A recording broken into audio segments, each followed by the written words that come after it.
Whoa, are we live? I think we're live. Hold on, let me see. Do I have the guest frame up too? Zach, say something. Hello. Oh, we're here. We made it. What is up, my people, my party people? Chat, how are we doing? We are joined by the ever so lovely Zacheadams. Zach, introduce yourself. Hi, I'm Zach Adams. I am a longtime keyboard community member, first time group buy runner. Oh yeah. Um, Today we're building my board. Nice. You looked like your meters looked like you were coming in pretty good there. You might have been a tad bit hot. I was also just kind of having you introduce yourself so I could see the audio levels again. I think you're sounding good. Chat, if Zach is too loud or too quiet, let me know. If music is too loud or too quiet, let me know. I think we should be good. Yeah, so chat, if you don't know, Zach is the DC meetup coordinator before I jumped in and started helping with that too. I mean, I'd say we kind of co-host that thing these days. We co-host the meets. Yes. Yeah. And so it's always a privilege to talk to you, Zach. So tonight, chat, we're gonna be building up, as Zach said, the little Z. This is the first 60% keyboard that Zach has designed. Who knows? Maybe we'll design some other form factors later, Zach. I would not. Never say I would never, not right? rule out running another keyboard. It is possible. Never say never. Real quick, chat. Yeffy, are you there? Can you hear us? I haven't gotten any confirmation in chat yet. I want to make sure. I want to make sure everyone can hear us. Do we sound good? Are we talking to ourselves? I'm not just fishing for compliments. All right, great. That's what I'm talking about. And I assume people might be able to hear my my current keyboard right now. Probably. Although Discord... I can show people what I am currently running, which is this. Oh, there we go. This LZ, this LZ board right here. This big bud. Flip it around. It's upside down right now for everybody. Oh my god. Oh so yeah. They're gonna have to see it upside down for a second. Yeah, that thing is beautiful. That Garbo too. Oof. Oof. Do you want to show off how you have one of those? How you have that Garbo cat? Yeah, let's see. I'm putting you on the spot. If I can get my leg up enough. All right.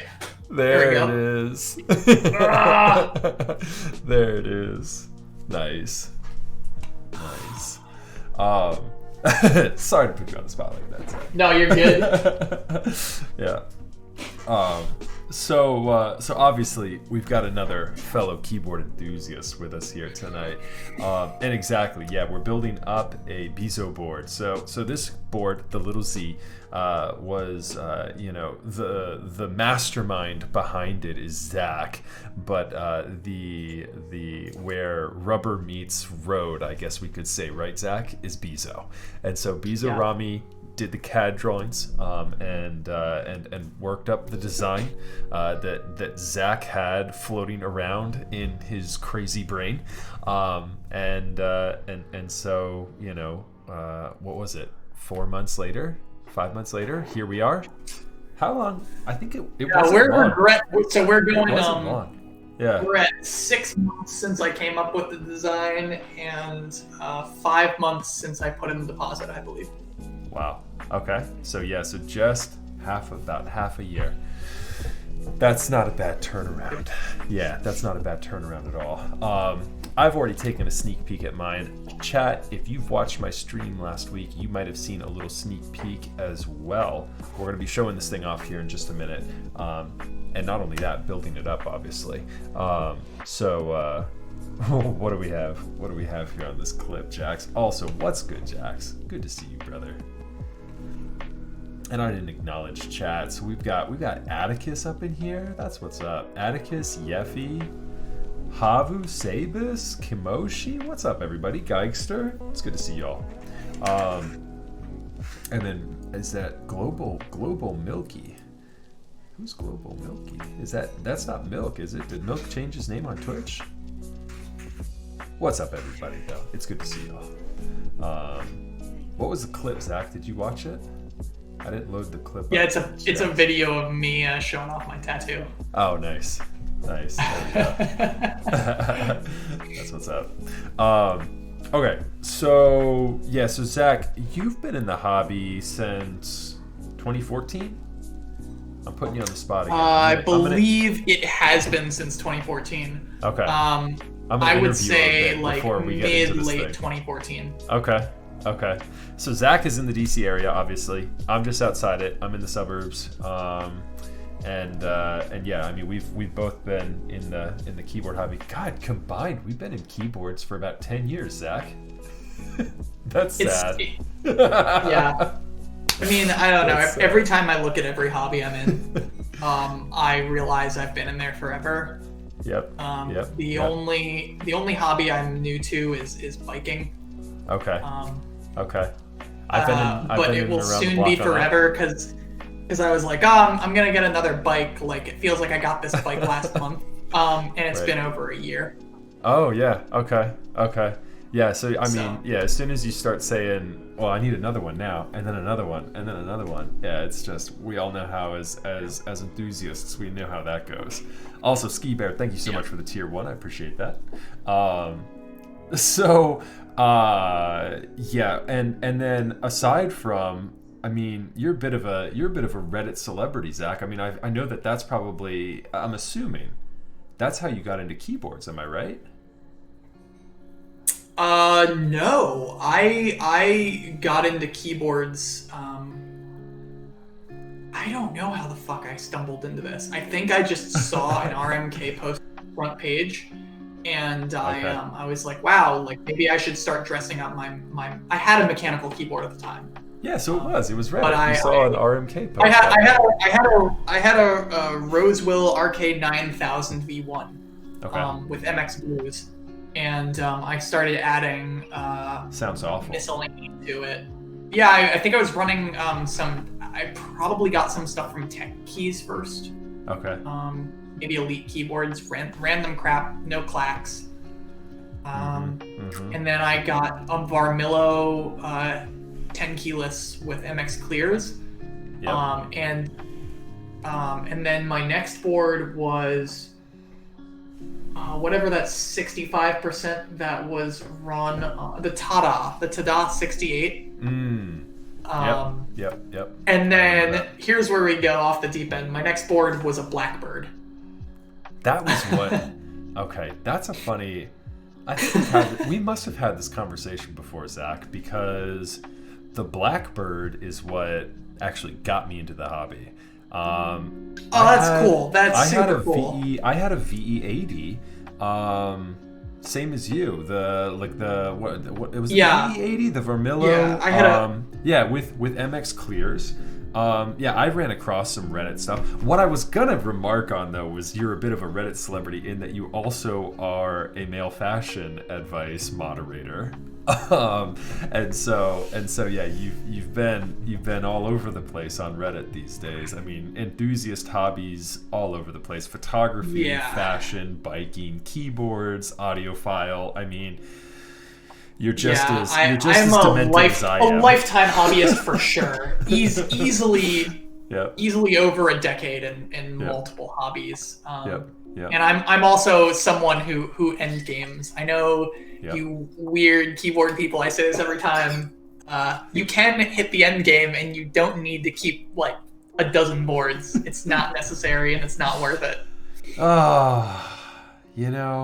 I've said that, and then here I am with this bookshelf behind me with probably 10 keyboards on it, and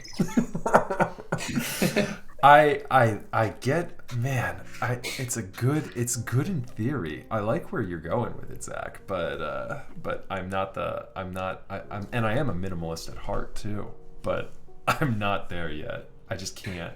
I can't at the point now. Like I feel like anything that's in my arsenal now is like, and this is the saddest thing ever. You all ready for the saddest quote of the night? Every keyboard that I have has some sentimental value to me. That is the nerdiest, saddest thing I think I've ever said. But I'm like, I can't get rid of my boards have sentimental value, but this is the board that board is replacing right here. And I am selling this. I am getting rid of this thing. There you go. Nice. Because I no longer need it. Yep. I'm going to have this board. Yep, that's right. That's not right. necessary. So he said, Yeffy's wondering if you're from NYC. His apartment gives me NYC vibes. Yeah, no. So Yeffy, this is downtown DC. Yep. Yeah. It would give you NYC vibes for probably two reasons. One, because it's small, which, DC is fucking expensive. That's DC. Yep. And two, because I've got my bike on one side and my clothes on the other. Yeah, like the open wardrobe style. That's just hobbyism. Yeah, that's just hobbyism stuff. It's, right. Yeah. That's the flex rack of clothing there. So, anyways,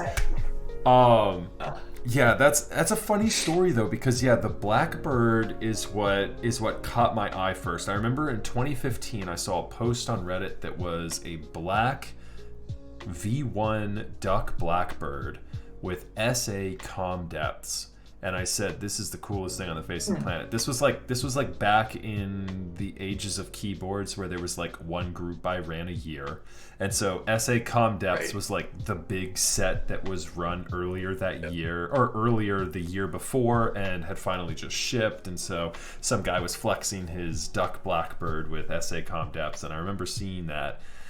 And I'd had sort of the pedestrian quote unquote board. It was absolutely fine keyboard. MX clears, all that, but that's when I first started spiraling downward. And I remember I contacted you that following year. I believe it was 2016, and I contacted you, and that's when the whole DC meetup coordination collaboration started. I kind of it started to very much take off. I don't know, in between then I also had I'm trying to think of what else I had, speaking of SA, I had SA Penumbra on a really shitty 6% with Gatastottles. Yep. Okay. That was a very period switch. I also had a TX84. I have a TX84 right behind me.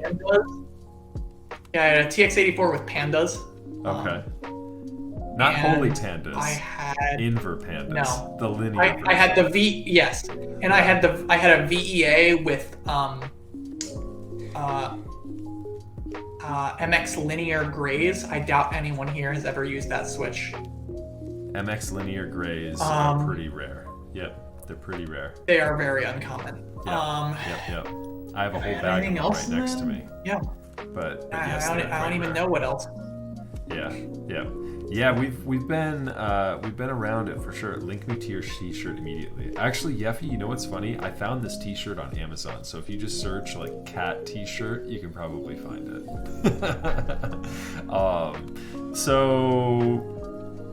I mean, we've been there, right? We've been in the collecting mode. I'm still obviously in the collecting mode. Like, people just, I talk to friends of mine now in the hobby, right? And they're designing cool stuff. And I'm like, God damn it. I have too many friends designing things. Because every time someone's like, hey, I'm designing this keyboard, I'm like, oh yeah, count me in. So that's why, like, every keyboard I have is like somebody who's been like, oh, I'm designing this thing, and I'm like, yep, count me in for that. It's like so hard to, when it's just a random person who's just running something, and you're like, oh, that's cool, or like if I have a 65% and it's just some random guy running a 65%, I'm like, nah, I have one of those, or 5 of those.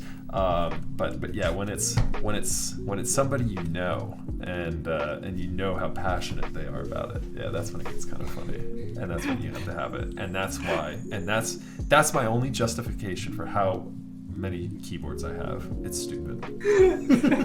That's my only only thing I can say. I am definitely passionate about this board. I'm just a good friend. I have to own everything my friends design. All right, so I hear you. I mean, and let's show it off. I'm ready to unbox. What the heck is a max oof? The max oof are the channel points. The max oofs. So for all those degens gambling all and oofing as they lose them, I swear it's not rigged, but people think it is. People think it's rigged, Zach. I've turned it down. to 0. There's no rigging on it at all. Okay. Let me find yours here. Here we go. Awesome. And I'll answer some of these people's questions as they come in. So okay, so Yeffy, absolutely. I'm gonna answer your question. I'm gonna be a tiny wee bit evasive because I'm doing a full write-up on this, and I'm waiting until the last keyboard is in people's hands to finish that write-up. But I can tell you because I actually made a complete timeline and have documented every step of the way. I contacted Bezo on 5/5, and I paid by a month later. I paid on 6/11. Let's see. Sending out a file there first. I did not prototype this. Okay, so here's the key. I know that violates Simon's rules of building group buys, but I didn't fucking prototype this, man. There are a million different tray mount 60%s. Right. It's like it felt totally unnecessary to like delay getting this thing for prototyping. And I also had a deadline I wanted to hit. And that deadline is election day. And I hit the deadline. I shipped the last boards on election day itself. I went to the post office at 9 a.m. But I'm going to be real with you. I wanted to hit that deadline because there was weird shit going on with the Postal Service. And I wanted to make sure that people got the boards before Thanksgiving and Black Friday.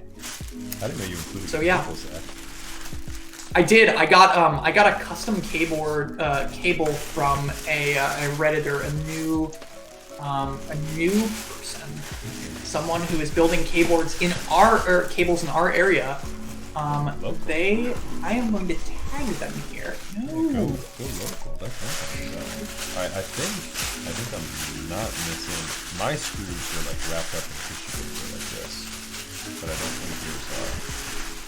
I don't think I'm missing any tissue paper there. I sent you a Discord message of the name of the person who Oh yeah. Who's by all means. Whose cable? It's a yeah. Do they have a website or a Discord? No, they don't. They just they responded to a message of mine within Reddit. They responded to a message on Reddit. Yeah. Nice. Yeah. I mean, by all means, feel free to drop that in chat. Yes, I mean it's a nice looking cable here. We've got like a oh, you know what I didn't do, Zach? It's an aviator cable, a thick one at that. And so yeah, we'll definitely show that off. And then the other side of it here, USB-C. Congrats, Jacob. Coil here. Unfortunately, SKCM neon green are not enjoyable, just rare.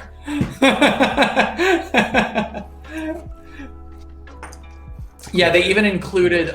You can just pull it. You can pull that thing out. Yeah, it's a cool way packed. It's fine. It's not gonna hurt the cable. It's just Yeah, it's just wrapped around like a 3D printed thing just to keep it stable. Yeah, keep it stable. And are my screws? Cool. My screws have to be in there. They're in there somewhere. I wonder if they're in here. They might be. Yeah. They're in there. They're in there. Okay. That has a bunch of stuff in it.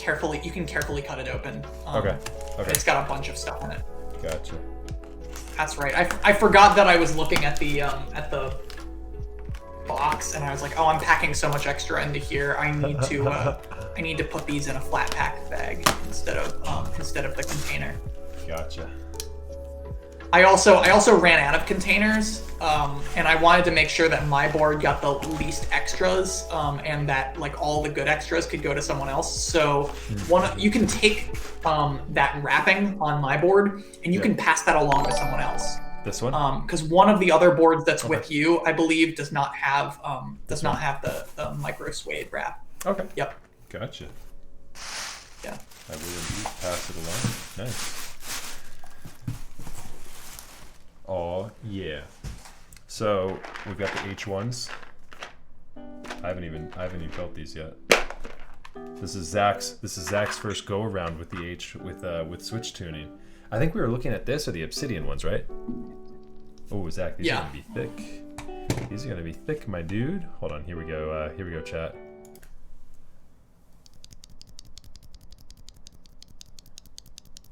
Now they're. Oh, you know what? Yeah. Did I mute it? They're thick. Oh, you know what? You can't hear it because of Discord. The RT, yeah. Right, RT. I can hear it on the upstroke. On the stream. We got a little on the last round. Stream should be able to hear it.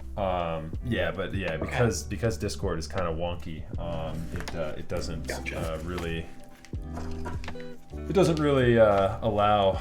Like, and what's funny is I've turned noise cancellation off in Discord because I'm hardly ever playing a game with people that care about hearing my beautiful sounding keyboards. And so... Sorry for this obsessive packaging. No, it should probably be clear from all of this that I I just don't want to. Yeah, I just don't want to like insanely. Yeah. No, you're cutting it open, right? Yeah, I am. Yep, I'm cutting it open just a little bit off camera though. Yeah, so I don't DOS your address here. Oh, that's fine. All right, so let's see here. Yep, we've got stabilizer. Yep, everything should be in that bag. Okay, that's got the. Gotcha. I believe it does. You can stick your hand in the bag to like make sure, but I think everything is in that Ziploc bag. Okay. Santos. Yeah, that looks like the plate, right? This should be the plate. Yep. What's going on, Santos? Good to see you, brother. I'm waiting on the Vega and the Iron 180 same day. Anyone else waiting for the Ryzen 5950 to drop? Is it the 5K series cards that said that they would work well with the new AMD graphics processors? I just started looking at some reviews on that, and there's, according to Linus Tech Tips, there was some technology where the video card, like the CPU, gets access to the video card's RAM. Did you see that, Zach? Yes, there's some shared. Is it the 5K? Is it the 5K processors that it starts that on? I think that's for sharing of some stuff with the CPU and the graphics processors. The graphics card. Yeah. I believe so. Yeah. So I mean, it's not unheard of because a lot of integrated graphics use resources from the rest of the system, and it's slower. Honestly, it's like DDR3 is slower than, or DDR4 is slower than GDDR. All right, here we go. It's time. The graphics cards operate way faster. It's time. For the big plate. God, the big plate is so great. I want to say that plate accounts for, like, yeah, hold it up sideways at the camera so they can see how thick it is. It is ridiculous. It doesn't get any thicker. That's 5 millimeters of steel. So, and here's what kind of really got Bizarami's creative juices flowing. He was like 5 millimeter steel plate, getting the stabilizer cutouts for them, getting everything, properly set so that there can, one, be the most amount of material on this plate to make it as heavy as possible, but also still having enough tolerance between all the wires to make sure it's all going to fit properly. Luckily, Bizo built his board already, and so I did cross-check with him to make sure that the stabilizer clearance was good because we didn't prototype this. And so, so we are in the clear with this one. Real talk, shout out to Bizo for saying on my original unboxing stream that if he had fucked up the stabs, he would reorder the plate for me. So so this thing is really cool. There's a lot of nuance to this thing that that at first glance you're like, oh, it's a tray mount 60% board, and then you start looking a little bit closer and you're like, this is pretty cool. Jacob, I'm gonna be real with you. I know those boards are heavy, but the density of this board is significantly higher. You have no idea how much effort was put into maximizing the amount of material and the amount of space. This is not a heavy slant board. This is a 4-degree tilt. It is very, very light tilt. Should be and yep. It is shorter in tilt than the FMJ. Yeah. So here's the thing. Check out the F62 against this board. This board is way smaller. Like way smaller. In fact, I will show you because I have an F62. So this is chat. This entire thing is. What did you do here, Zach? You're practicing how to scuff it so that you could do your engrave. Take a look here, guys. The little Z. The little Z, number 1 of 10. All right, ready? F62 right here. Look at this. Yeah, the form factor. You see how much extra space there is? The form factor is so much smaller. Yep. I've got about a third of an inch on the side, and that might be a whole inch on the top. Like, this board is significantly smaller, okay? Yep. And it is just solid fucking steel, okay? See this? This is 3 pieces. This is 3 pieces. This is 1 piece. This is the compact one, okay? So the normal F62 is significantly larger than this. And this, small. Okay? It's not just about weight, right? When I say this is the heaviest 60%, I'm not including that bullshit like the guy who did the concrete 60%. Okay, that's like a one-off project. It doesn't count. This is a production keyboard.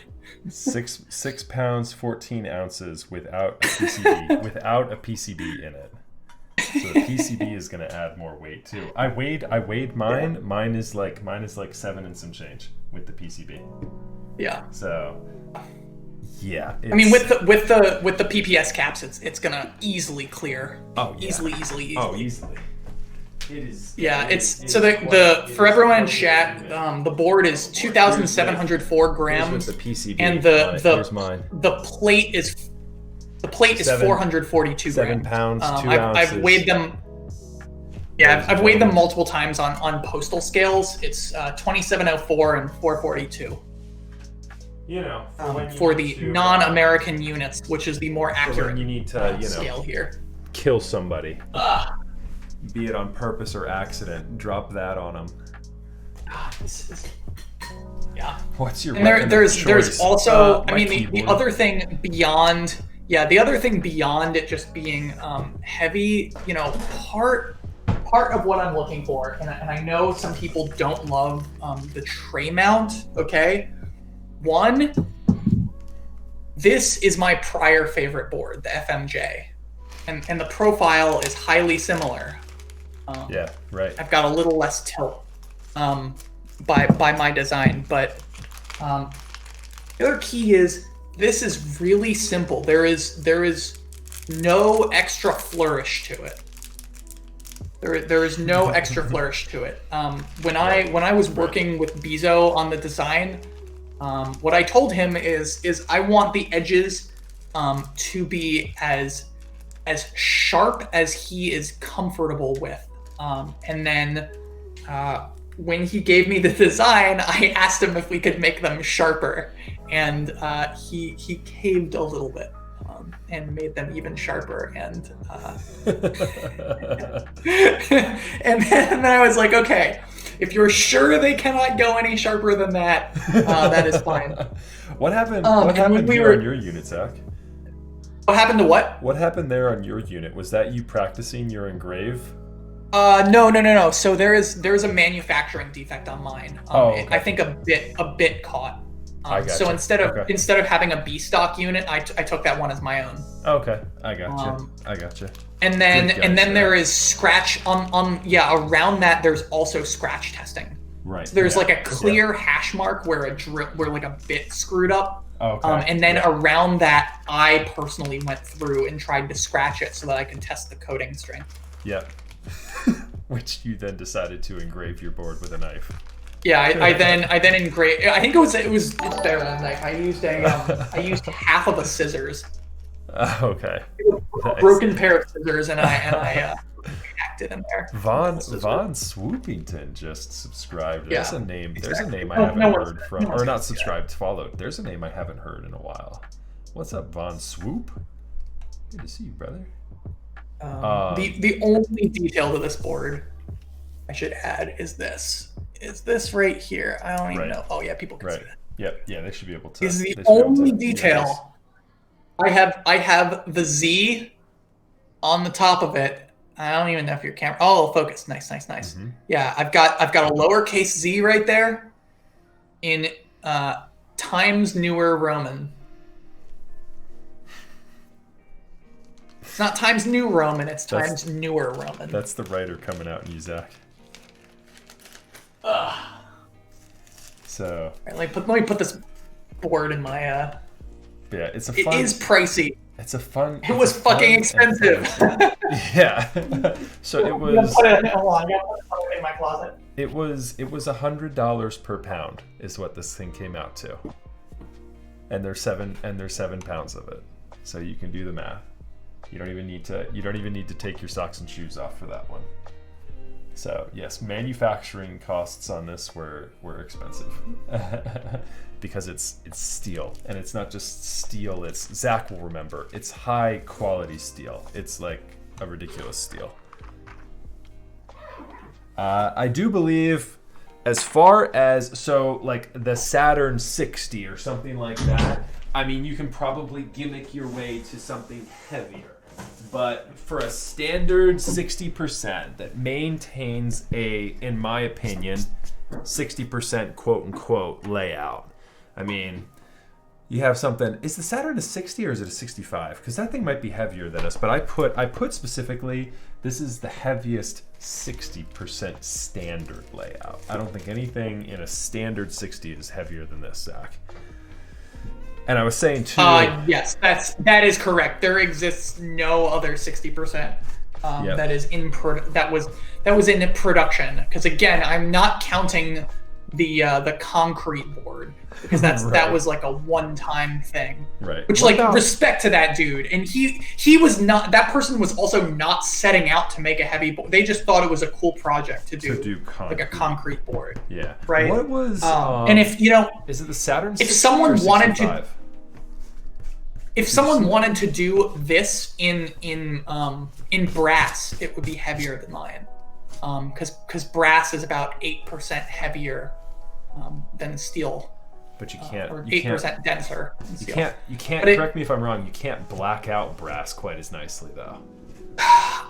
I don't even know. I really don't know. The reason I didn't do brass is because I just felt like steel felt appropriate. There was like something about steel. I like steel. I like steel over brass. What was it? What type of steel was it, Zach? It's stainless. Yeah, what was the rating on it? Wasn't it like 6160 or something like that? It was a higher. We're at 316. 6160 I think is an aluminum. Is that an rating. Aluminum rating? Yeah. Okay. We're at 316. Yeah. Okay. This is 316. I knew I was gonna get it wrong. Yeah, I knew I was gonna get it wrong. We're not doing zinc because I believe zinc weighs less than steel. What about what were the weights? Bismuth. Just do an entire bismuth board. You can't do a bismuth board. It would break. It would break as you're putting it together. Right. Santos, thank you so much for the 700 bits there, buddy. Appreciate that.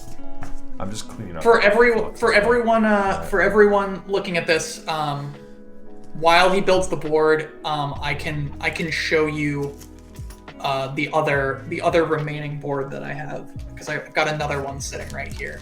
Oh, nice. This is the little V number 10 of 10. You know what I can do, Zach? I can enlarge us a bit more too, I believe. Let me do this guy here. Hopefully this maintains aspect ratio. There we go. Is that better, chat? Taking up a little more screen real estate, but it's not really important real estate, I don't feel like. Oh, yeah, there we go. Sadly, it does not support Alps. Yeah, this would support Alps. It's tray mount, so if you want to put like a Hasu 60% Alps board in there, be my guest. Is it true Bezo couldn't make it because he's watching VTuber? Verdict is out on that, Meiosis. Although I did let Bezo know that I am going to be building about 3 more of these, and so I will have Bezo Rami on at some point so that he can hang out and talk about any challenges or any fun stories that he had with this thing. So now the stabilizers. Yeah, Bezo was a gem. The stabilizers, you might ask, look like fairly standard. Here, I'm gonna lose you for a second, Zach, because I'm gonna do a super zoom. Look like fairly standard stabilizers, right? These are custom dyed, which is just, why not? Oh, you know what I did too? Chat is messed up on this. You guys didn't let me know chat box was all jacked up. Hold on, let me do this. Let me transform this. I haven't used this screen in so long. What did I just move? Oh, yeah. Brilliant. To people arguing about weights and stuff, I could have built this out of something ridiculous. What the fuck's the other weight? Tungsten is what everyone always memes about making a board out of. But I am here to remind you that there are things that are prohibitively expensive, and there are things that are near impossible. And tungsten is actually both. Tungsten is extraordinarily hard to work with for the machine shops, and it's also extraordinarily expensive. You think this is expensive, to pay like $700 for one of these. Tungsten is like a piece this large, this little segment right here. Okay, a piece of tungsten this big, it is like that much money, and so I would need to spend well into the 5-figure range to build each one of these.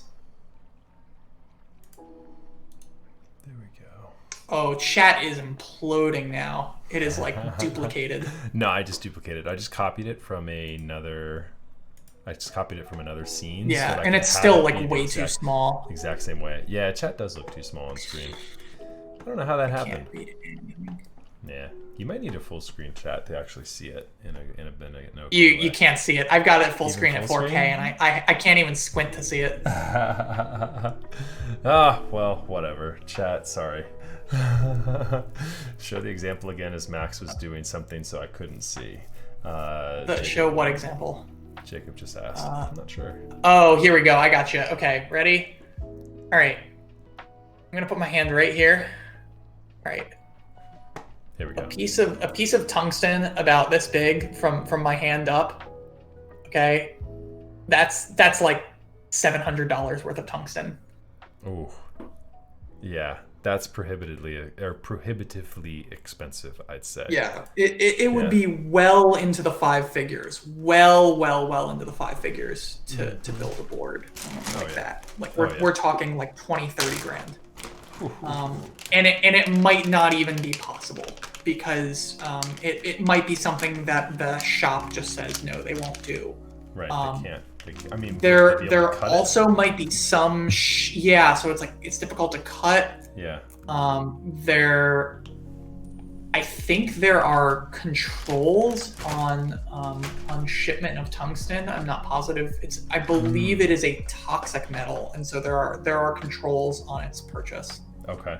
So you can't just go out and say, "Hey, I want to get this." Yeah, I mean, you can buy chunks of tungsten, but like in order to buy enough chunks of tungsten at the same time, you might raise eyebrows. Just Amazon Prime that. Yeah, and then smelt it all together. Anyway, the gist is for a whole bunch of reasons, tungsten is just totally infeasible. Yeah, not really a way to go.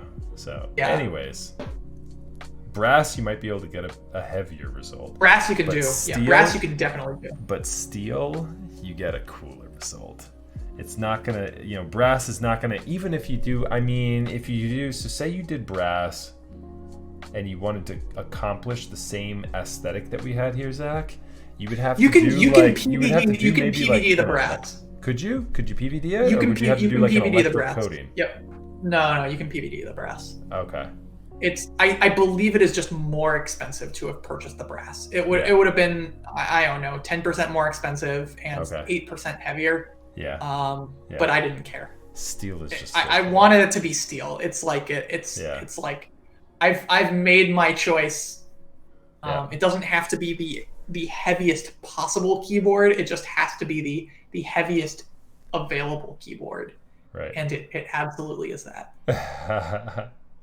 Yeah, I don't think too many designers are going to be coming and being like, I need to set my sights on this. I don't think people are going to try and outpace me on this. Right.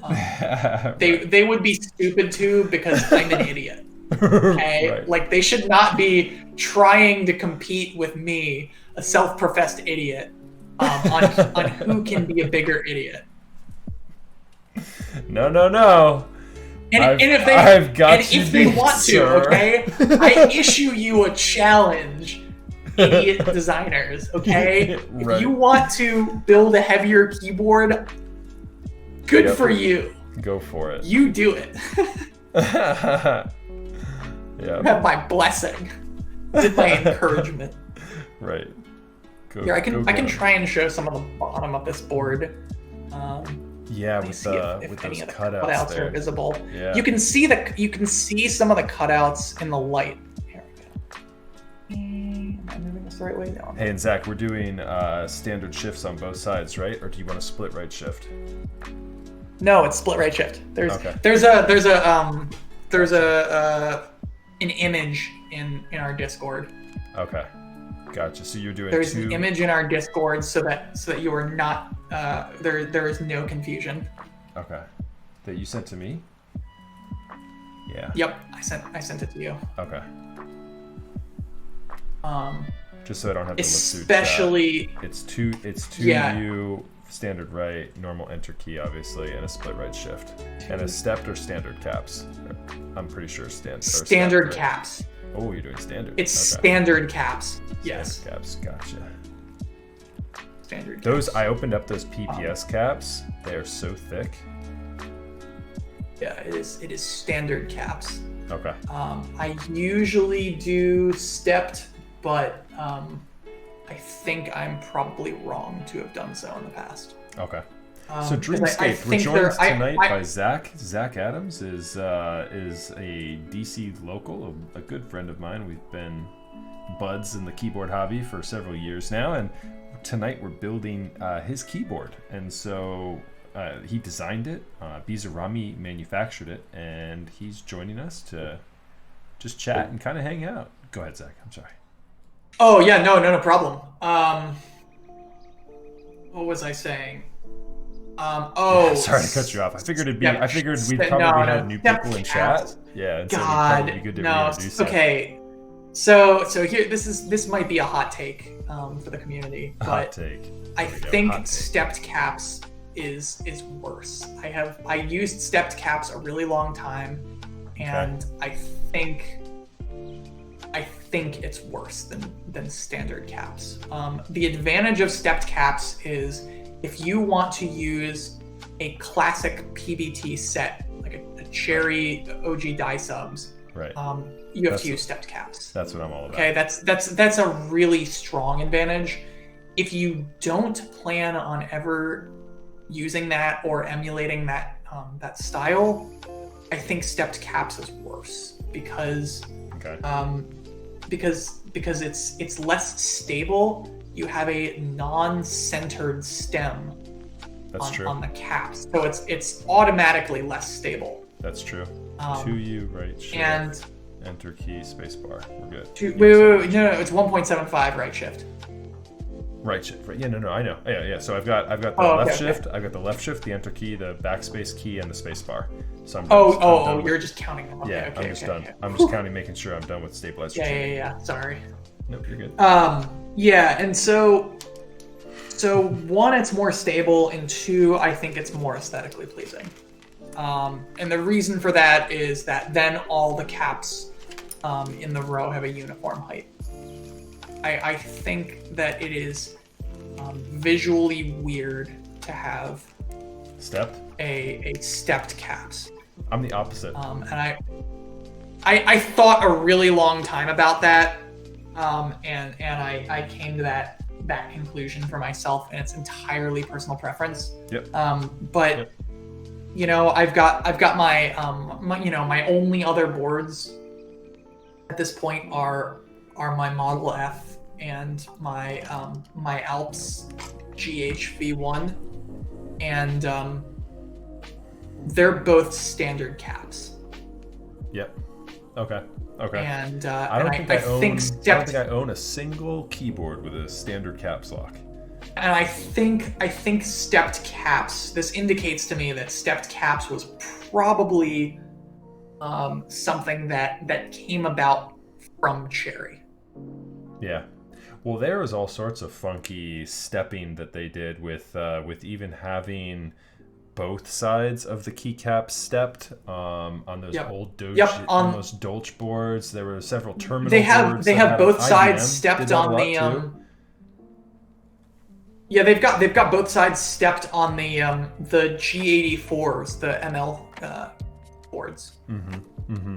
Yeah, so I mean, there's definitely like a history of that, them kind of like playing around with different things and testing. Jacob, you say it's an IBM thing, but it's not the same on the old Model Fs. The step section is a lot shorter. Yep, it's very different. I'm talking about this. Yeah, I'm talking about the specific. Yeah, I'm talking about the specific, like, significantly length step section, which results in the cap being really yeah, like look at the old Dolch pack terminal boards. Very small step. It's almost you look at it and you're like, what's the purpose of this? Yeah. Yeah, exactly. That's even weirder to me almost. It's super. Yeah, it's almost like an aesthetic decision that who knows what they were thinking.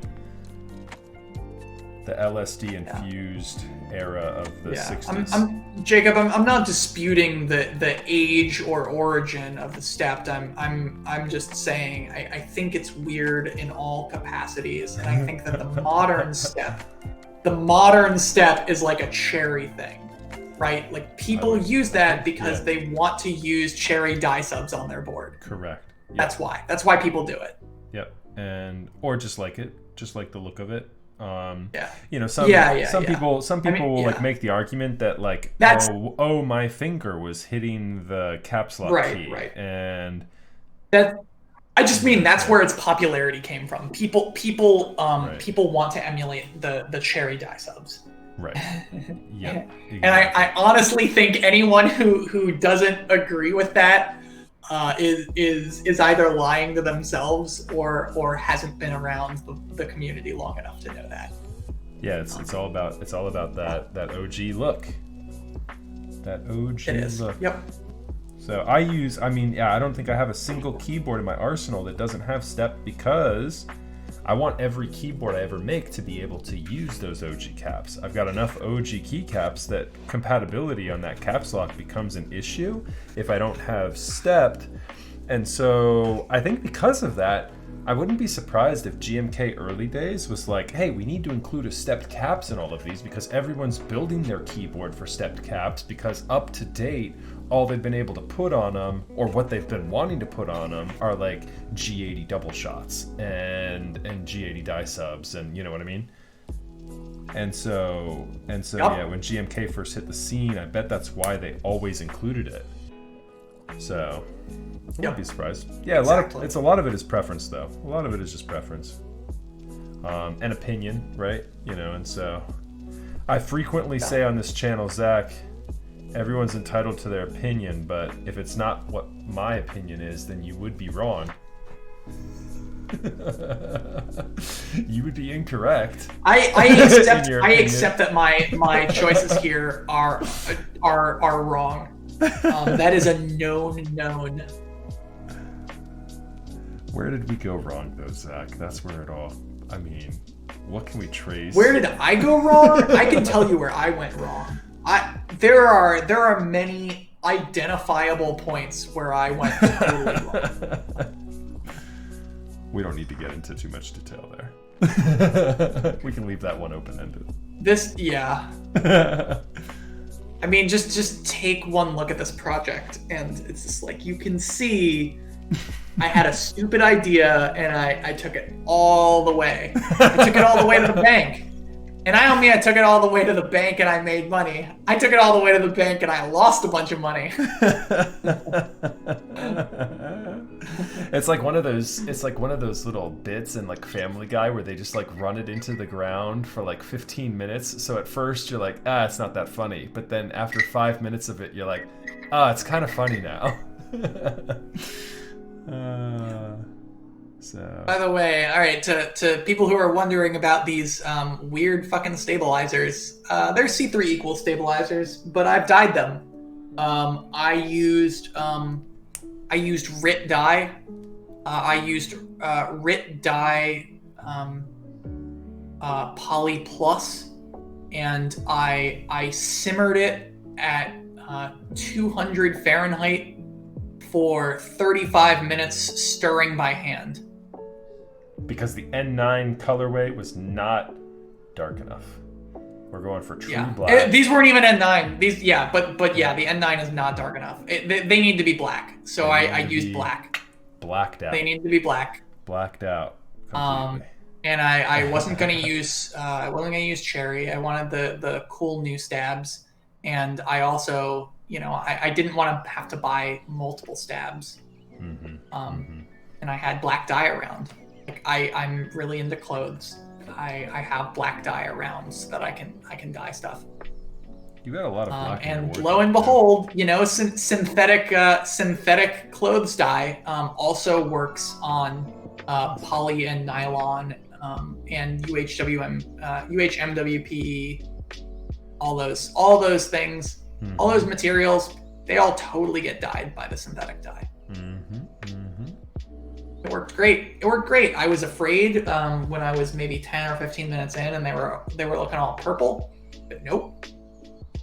Yeah, no, they did. They came out looking great. It didn't mess with it at all in terms of tolerances. I mean, from what I can see. Nope. And so I was very careful about that temperature. You got to simmer it. It can't be boiling. Right. Yeah. I looked up. I looked up some information on dyeing plastics like that, and that is a great point, Suchiro. Oh, I missed it. What did He said you can, or they said you can anodize aluminum. Yeah, I mean you can do a lot of cool stuff with dye. I should add, it's actually not great clothes dye. It's not very good at what it does. You always have to use a lot more than they tell you to, if you want a good even dye. So I used half a bottle, and like 4 cups of water or something. I used like way less water and way more dye than they said to use. So a strong bath of RIT dye. Yeah. Yeah. Yep. And when I dye clothes, I don't even use this type of dye. I use and I'm mostly dyeing cotton, I would use Dylon. I would use Dylon, and I would like double the amount of dye and double the amount of soda ash fixer. Do you do that frequently? Do you dye your clothes a fair amount? I've dyed a bunch of clothes before, and I've dyed leathers, all that stuff. Yeah. Oh, cool. Nice. It's a really great way to shortcut getting black stuff, because people are like, oh, you know, like the black colorway is the most hype. Well, if you're just gonna wear something and you're not selling it, why, if you can't find the black colorway in whatever price point you're looking at, you can just get a less desirable colorway and dye it black. Everything will go black. That's funny. Yeah, I've dyed many pairs of leather shoes. Nice. That's funny. Nice. That's cool. That's cool. I haven't gotten too deep into that. I want to go to I want to get into more dress shoes and get into some like Cordovan leather like boots and stuff like that. Cordovan's great. I haven't gotten into that yet. Yeah. But you could talk to Sherwin about that stuff too. Sherwin has bought hella V-Bird. He's got so many fucking V-Birds. His Instagram lately has all been boots and whiskeys. Hey, Rich. Hey, Rich. Perfect time. What's up, Rich? Good to see you, brother. Rich, you are my favorite, man. Yeah, we're definitely needing to get through this COVID and get back on the other side so we can start doing the DC meetups again. Yeah, I might bike to the next meet. Like if we do a mini meet out in VA, I might bike out there because I might have my bike by then. Ooh, nice. So what road bike are you looking at now, Zach? I'm gonna get a custom titanium road bike. Okay.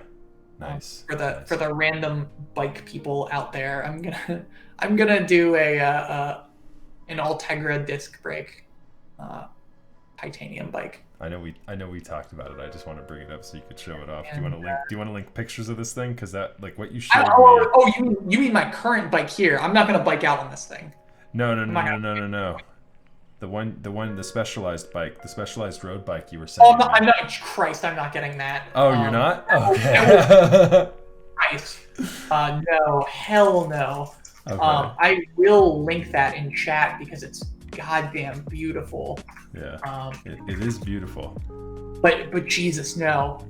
That bike is literally 10 grand above my budget here. Right.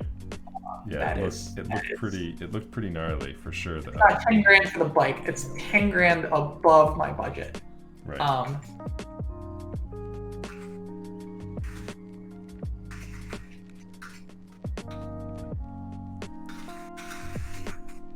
Yeah, this bike is blessed.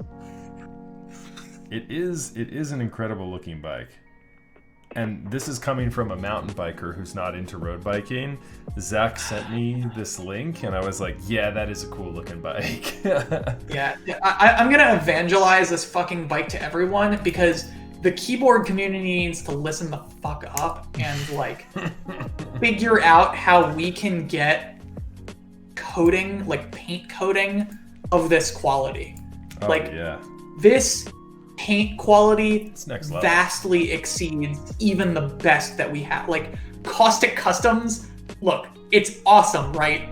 But it is not this. Right. This is like, seriously, Apple's not incredibly good. Yeah, Apple's not even doing that. Oh, okay, yeah. So my mic is a little low. Zach's a little high. No, yeah, I'm also a yeller. I'm a fucking. I'm a really loud person. I'm sorry, everyone. I'm very hyped up. I'm gonna turn you down just a little bit, Zach. There we go. Say something. Give me a couple tests, Zach. Give me a test. I'm talking way too loud here. This is a good test volume. Okay, there we go. Okay, you don't change anything. You're good. You're good. Because you sound good to me. I'm not changing anything. No, you keep doing you. I'm gonna turn, since I turned this down, I'm gonna turn that up a couple decibels too. God, this bike is so good looking. Fuck. All right, chat. Please, keyboard community, figure out a way to get paint jobs this beautiful. Chat, let me know too. I just changed music volume around as well. If someone, I'm not fishing for compliments. If someone can just jump in and say if everything is equalized properly here now. Zach, give it a couple tests. 1 2 1 2. Test 1 2. We'll both kind of do this at the same time so they can see if we both sound good. Test 1 2. Test 1 2. Yep. For my meters, it looks good. Yeah, for my meters that looked good. It looked like we were right about on par. Okay, cool. That's what I'm talking about. If Rich says it sounds good, I'm going with it. If it's good enough for Rich, it's good enough for me. Yeah, so I had to equalize. Yeah, forgive me, chat. You know I don't do guest streams too often, and so Zach and I actually we were talking before. Zach and I actually used to do this more frequently. Where he would hang out as I was building, and we haven't done that in a while. We'll need to just bring that back casually. It's been a minute. Yeah, we'll need to just bring that back casually again at some point. Okay. We are just about done tuning the stabilizers. I'm about ready to test. I didn't test our PCB yet. I'm pretty confident on this one, Zach, because I also have a million extras just in case I encounter one that is having an issue, but let's go ahead and test a PCB real quick too. Make sure I have the right one here. Oh, you know what? I think I did actually test this one. I think I did. But we're gonna test it again real quick just to be on the safe side.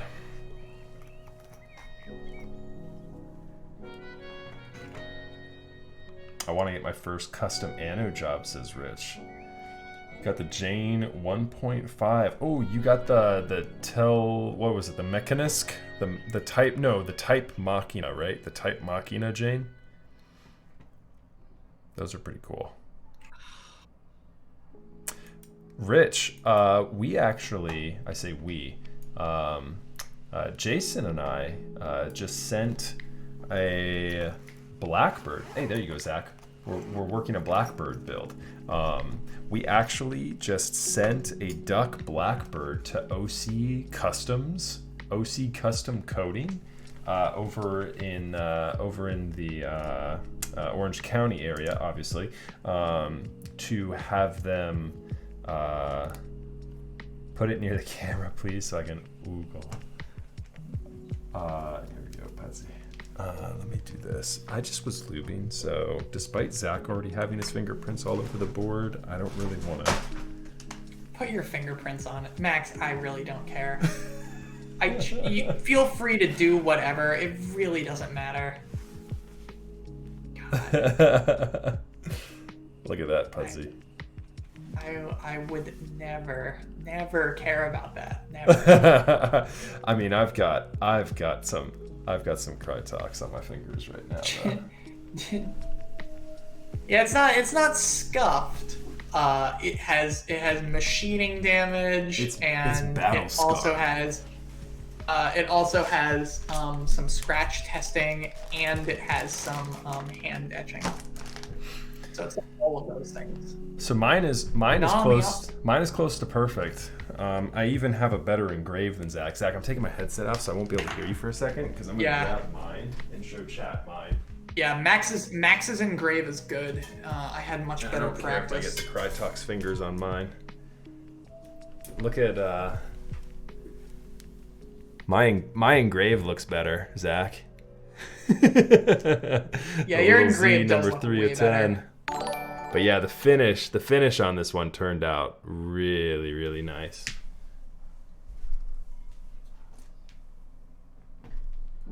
Oh, interesting.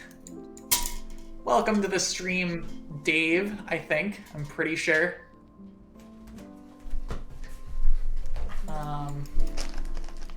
Yeah, it's... Yeah, Bezo and the factory did incredible work. All right. let's plug in the PCB and test. It's a Heine PCB, so I'm pretty sure we're okay here, but bear with me, chat.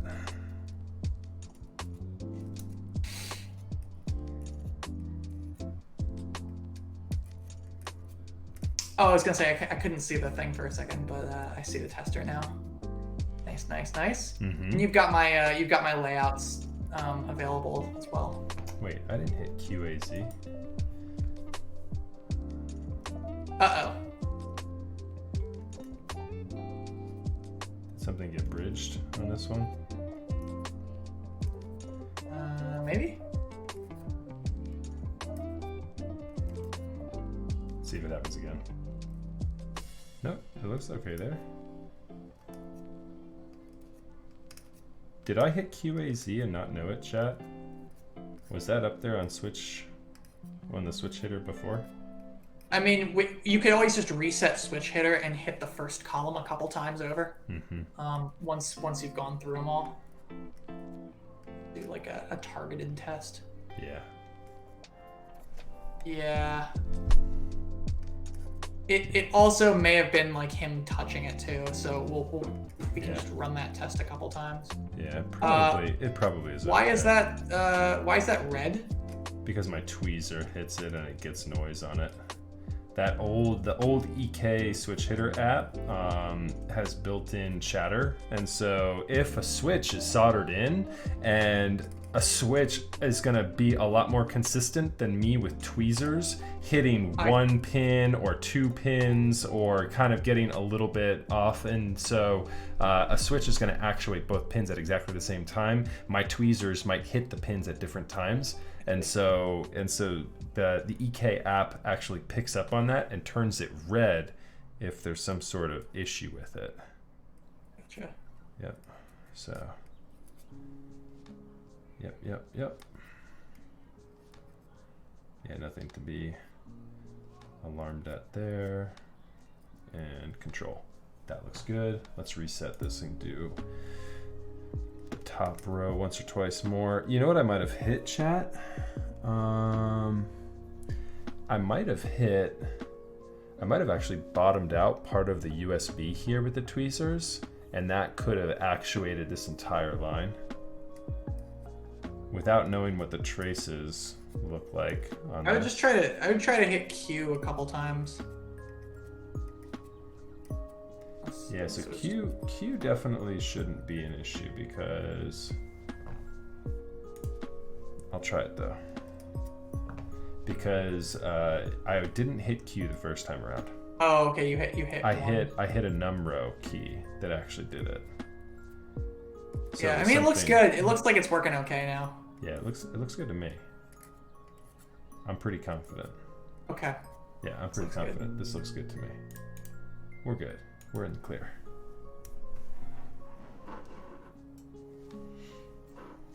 All right. Aw, yeah. PCB good to go. Let's get these stabilizers installed, Zach. All right, so do you want stickers? I've been kind of going back and forth on them. They're just like, they're kind of nice, but I've not been installing them. And I think with the 5mm plate, let's just they're also I would skip them because of the plate, and also they're not black. So yep. Skip them. Yep. I agree. And I will check. I'm gonna skip the washers too for the same aforementioned reason, unless it looks like they're bottoming out with any of the pads. I'll skip those. What do you mean the washers? I'm curious. So the washers, sometimes there's pads close to, if you look on stream, sometimes there's pads close to these guys where the screws go in, and the screws can screw in and bottom a pad out. Like, for example... Oh, I see. For example... Yeah, I don't see one that's close, though. The delete key is a little close. The delete key is a little close. Yeah, the delete key might need a washer. You see how that pad right there is very close to where that screw would go in? that pad, and the screw goes in right there in the hole above. Like this one is kind of close as well. That's where you would use a washer. That PCB is Alps compatible, however, our plate is not. The Alps switches would not fit into this plate, Jacob. So you would be SOL if you tried to, if you tried to do Alps on this plate.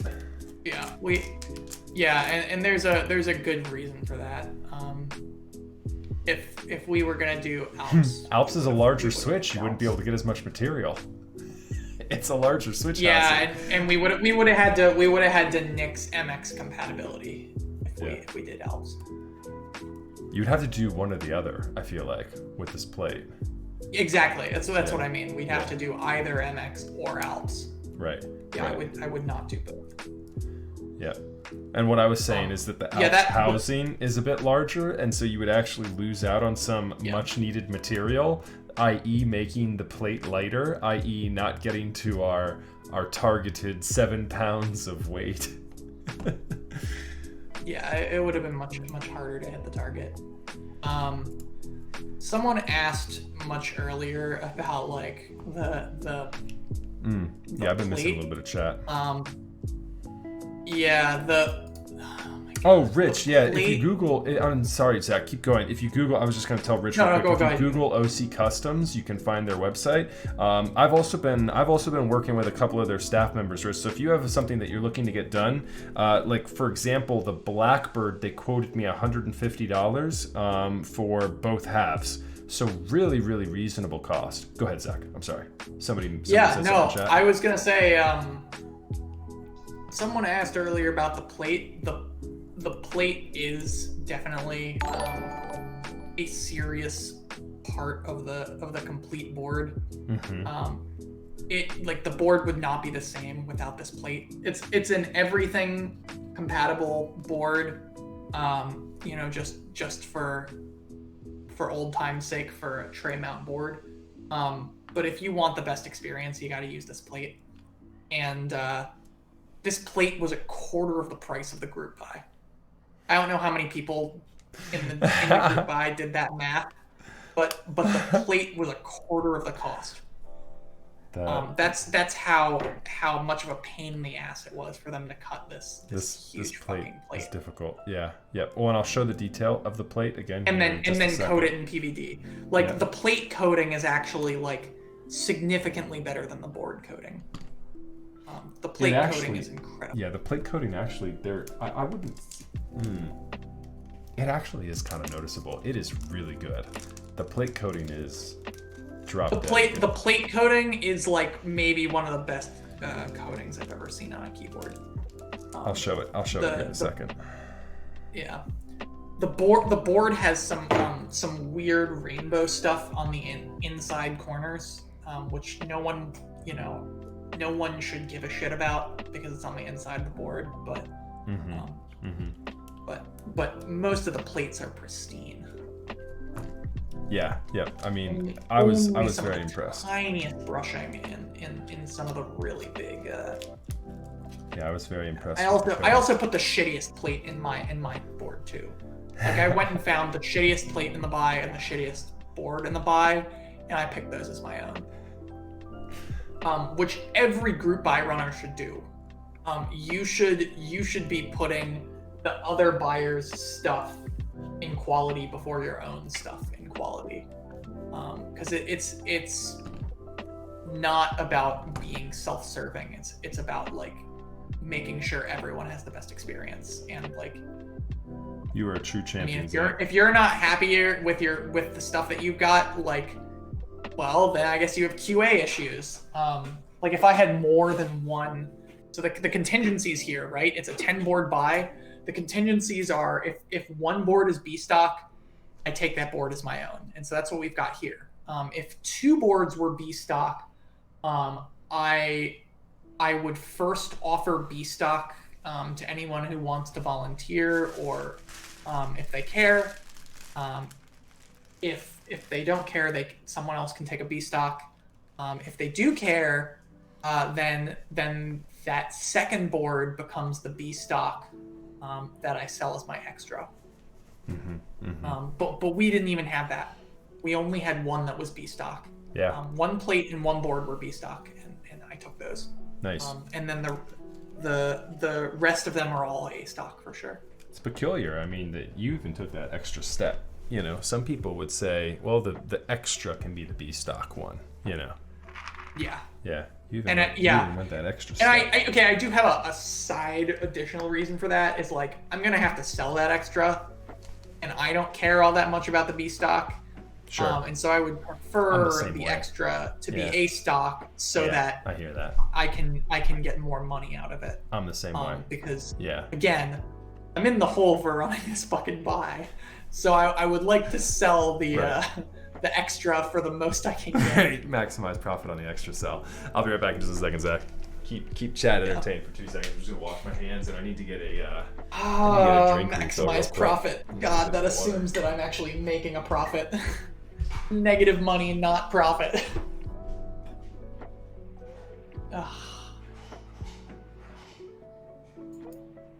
Alright, chat. Do any of you have questions about this?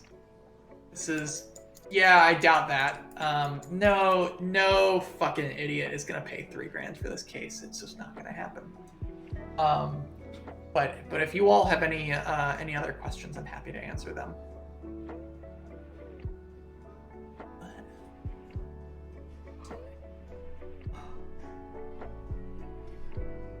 Keeper has started following me. Someone's following me on Instagram. Interesting.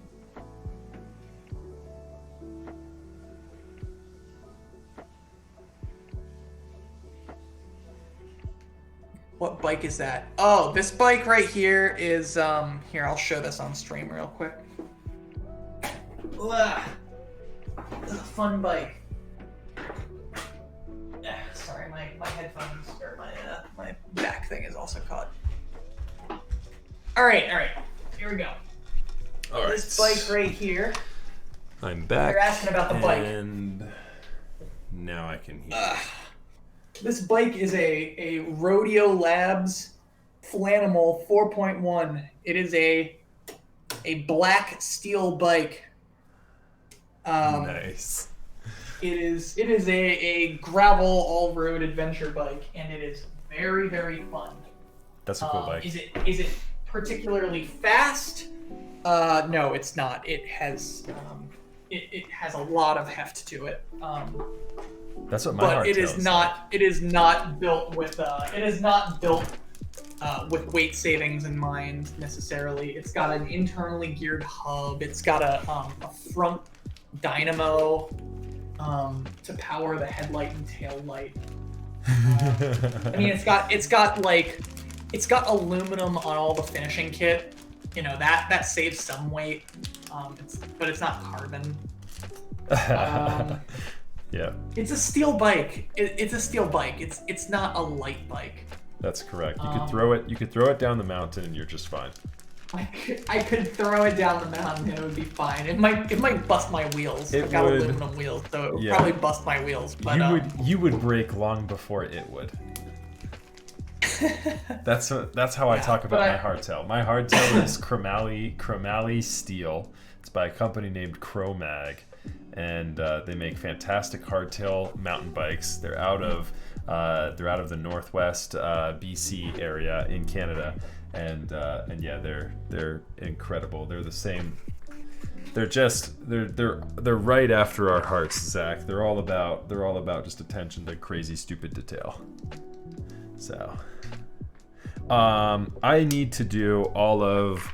This is fun, chat. So for those of you whom have tuned into my streams, you kind of know that I fill up my plates with about half of the switches, give or take, when I go to dress them and get them ready for the plate, or the plate and the PCB, right? This is about the number of switches I need to put on this to make sure I've got alignment set. There is zero reason for me to worry at all about this plate bowing whatsoever in putting in switches. Yeah, unless you are really strong, you are not going to bend this plate. Yeah, so first of all... Like, you have to really put an effort to, like... Yeah.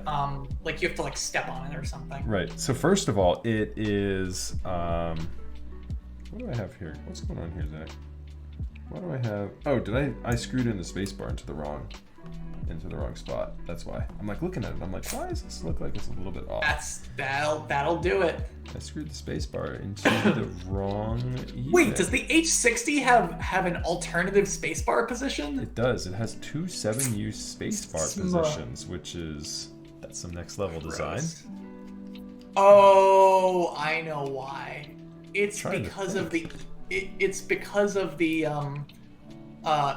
probably because of true HHKB spacing. Trying to picture it. You've got me there, Zach. I'm still not. I don't think I've ever run into this with the Heine PCB. Have you ever used an HHKB? Yeah. Have you ever looked at the orientation of where the spacebar is? Oh, it's not even. You're right. It's not even on both sides. You're right. This is so that it can fit that Zondat board. You remember Zondat made? Zondat's the only one I can think of right off the top of my head. The X60 Pro. Yep, he's got a custom that actually has HHKB bottom row layout with the blocker on the right side being significantly larger than the left. Yep, so that would be the right. So that would be the MX HHKB. Yep. And instead of using the 6U, it would use the 7U. But that's right. Yep, that's right. What's up, Dodo? Well, how are you this evening? Yes, I was looking at it. I'm like, that's not my Switch holding it there. That's something different. Oh, I heard clip. Oh yeah, the switches are clipped. They're clipped right in there. Look at that alignment. Hooray. Beautiful. Hooray! All right, so I should, for those of you in chat who are maybe just tuning in, give a quick recap and explain what we're doing here tonight. So we're building the Little Z keyboard. It is probably, I'm going to say probably, but we're fairly confident this is the world's heaviest 60% keyboard. It's full steel, full 316 steel, and it is just a behemoth of a board. I'm joined tonight by Zacheadams. He is the designer of this keyboard. Bizarami actually ran an assist with us here on the design process, but Zach is the mad scientist behind the actual idea of doing a full steel tray mount keyboard. And so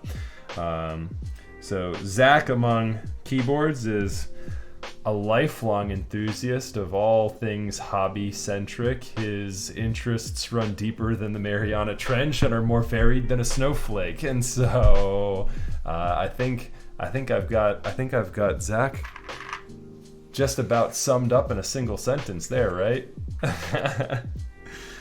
Pretty much. And so yeah, we're talking keyboards, we're talking bikes, we're talking, audiophile, whatever else. Chat, you have questions for us, we've got answers. It is, Dodo, it is actually, it's a 6 and some change pound case. Yep. And it is a, make a TKL next. And it is all built up. We're looking at probably close to 8 pounds.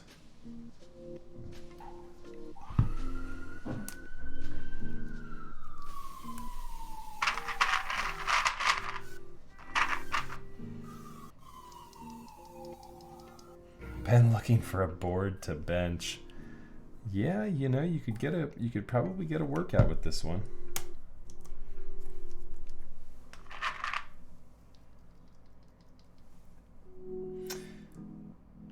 So chat, here's what I'm going to do.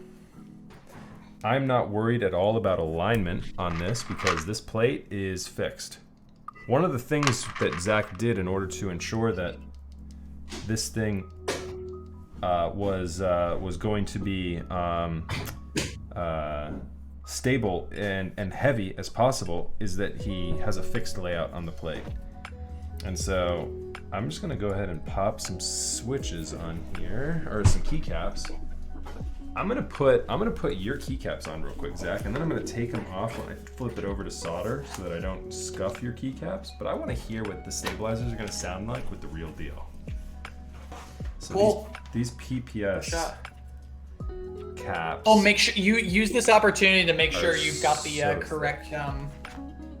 Yep, standard. Got the correct caps in there. Yep, standard caps. Are there two? Okay, so that's a stabilized caps. Is that stabilized caps or is that enter key? Yeah, I have a step. There are two layers. Yeah, you can there are two layers. Standard. You can do standard or stepped caps lock. Yep. No, it's I mean standard, but is it stabilized? I don't remember whether standard caps is stabilized. Oh, no, that's not a stabilized key. Oh, okay. Yeah, so you can do stepped or you can do standard caps. You do have both. No, I want standard in there. I just wanted to take the opportunity to make sure that you were using standard caps. I gotcha.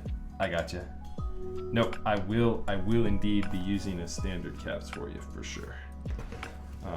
And then rocking the Campfire Atlas IEMs. That's what you're using, Ski Bear? I've not used those, but I've heard really good things about Campfire actually. Campfire audio. Vocal Utopias. Nice, Zach. Nice. Yeah, what those are closed back, right, Zach? They are open. Oh, okay. I only wear open headphones. It makes my ears sweat when I wear closed. It's literally gonna sound like a metal keycap, Zach. I know. It's literally going to sound like a metal keycap. Let me put this in real quick, and I'm gonna spring swap you a 90-gram spring in your spacebar, Zach, so that we'll get a bit more bounce on that thing, because it is. Sounds good. It's a heavy spacebar. All right, but chat, listen to this for a hot second.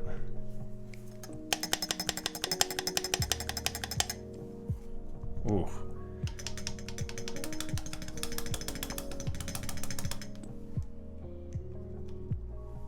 Yeah, I think with these caps, it's gonna be a very unique sound. It'll be more fun when it's in the full case. Yep, I'm just doing a little quick half test on these stabilized keys, Zach. Ooh. All right, someone fill me in on what the Linus Bauer situation is. I assume you're talking about Linus of Linus Tech Tips in building a Bauer. Yeah, so he did. Linus Tech Tips got shipped a whole bunch of keyboard stuff, like enthusiast grade keyboard stuff, and Salvin made a full set of metal keycaps. Your spacebar sounds like Salvin's. Oh, gotcha. Your spacebar sounds like a Salvin metal keycap. Fucking jokes on them. Shit, PPS caps were way cheaper. That would be correct. They're way cheaper, and they feel basically like PBT. Well, not only that, they do have a really nice texture to them. Not only that, but there's a whole slew of logistical issues with, making sure you have springs heavy enough for those types of metal keycaps. Yeah. Which like this absolutely isn't. These are normal fucking keycaps. They're just like the most extreme of the normal keycaps. Right. Hold on one second. I'm gonna just take everything off so I can hear the stabilizers. Wait. I'm sure I look like a. Oh no, Rob! No. These are my caps right here. I don't have any rattle. These are my PPS caps. They're talking about like actual metal caps. These are just fiberglass infused plastic caps. Yep, stabilizers sound good. Talking about being awful. Stabilizers are definitely spot on. The awful caps, not they're awful, but like they're just inconvenient, is like actual metal caps. Okay. All right, your stabilizers are good, Zach. I'm gonna go ahead and take these off so that I don't have solder flux or anything like that jumping on them. I did check to make sure you did have a right-sized shift as well for for it. So your layout looks like I won't have any difficulty with it.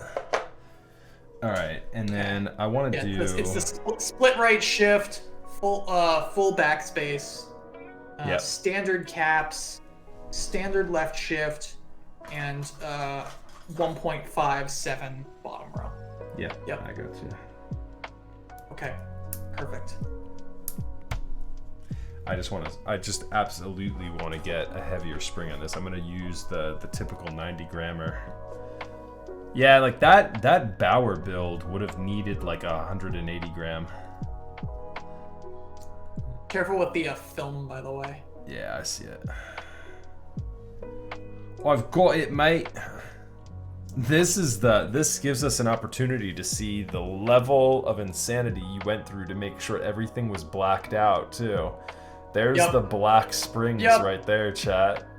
So literally everything we can is black. I'm surprised you didn't take the leaves. I'm surprised you didn't take the leaves out and dye them black, Zach. I'm kidding. That would have been that would have been difficult. I'm kidding. I'm kidding. Honestly, yeah, that would have been fraught with logistical I mean, challenges. I have thought about it. Yeah. Everything was on the table. Of course you did. Where did my? I hope I still.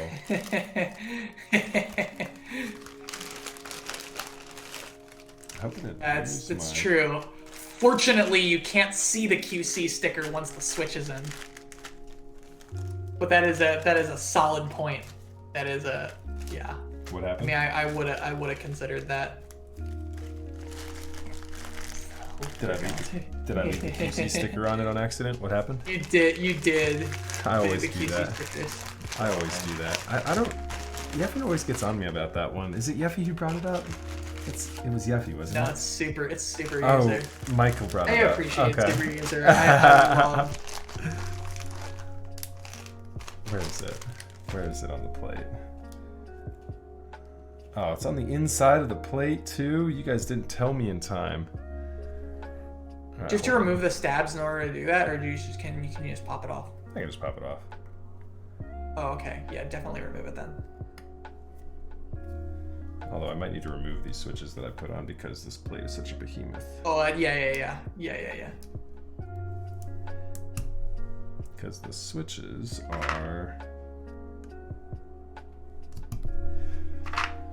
Switches are on there with that 5-pin. Yeah. You will never see it. This is... Thank you for doing this to me, super user. This is a lesson. Appreciate that. This is a lesson fraught with futility. There's no purpose to this.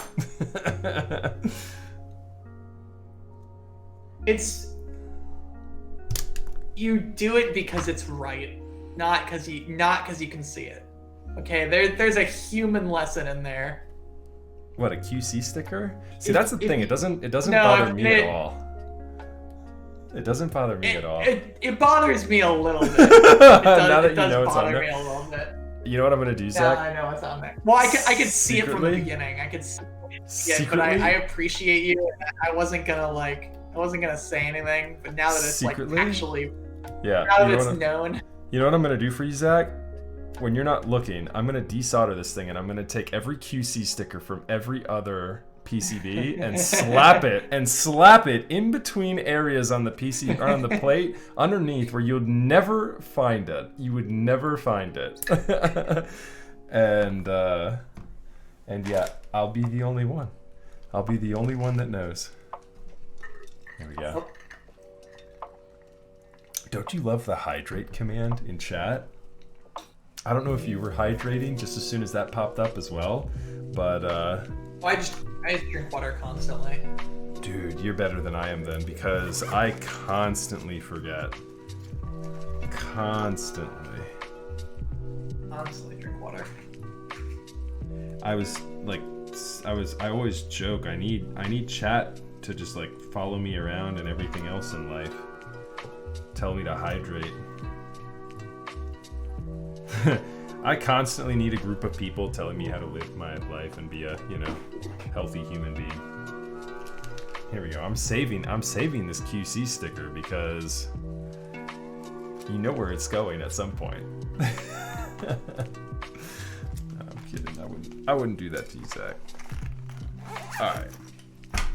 Or would I?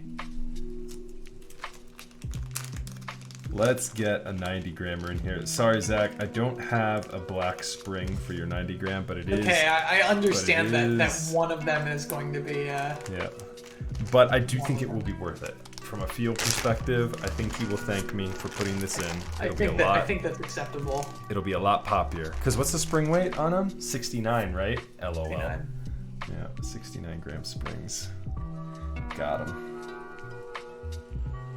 You're gonna need a new film too.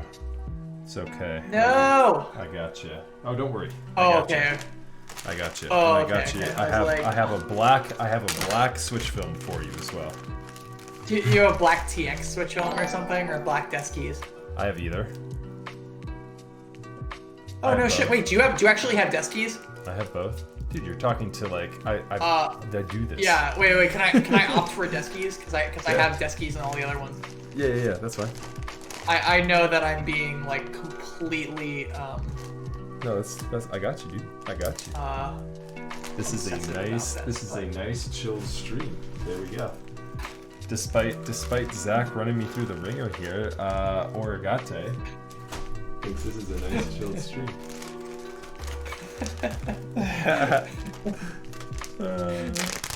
Can't get 10 out. Just think. Yeah, I mean the deskies ones are really hard to get in right. They are. I don't know if that's true of other films. Because I've only done this process with one. They are not. That is not true of other desk films. Did I throw the other films are. Yeah, the other films. If you don't have them, just use a different one. It's fine. I do, or I did, I should say. I might have finished this last fooding project. All right. I might have got angry and thrown the rest of them away. Okay, as long as the TX films are black, it's fine. Like you know which one the spacebar one is, and if the spacebar one is different, then so be it. No, well now I'm trying to remember if I did that because I absolutely had them. And I said to myself, man, I hated these. These were the worst. And I had like a whole nother package of them. But I don't know if I still... I mean, if you're... Okay, here's the other thing you can do. I think I threw them away. You can pop another switch. I think I threw them away. Yeah, but that runs the risk of doing the same thing. All desk key films get crunched. And so, yeah, I mean, yeah, we run the risk of the same thing happening. I have TX films in black right here, and they are virtually the same.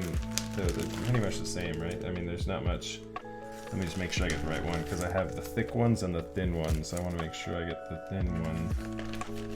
Wait, why would you not use the thick ones?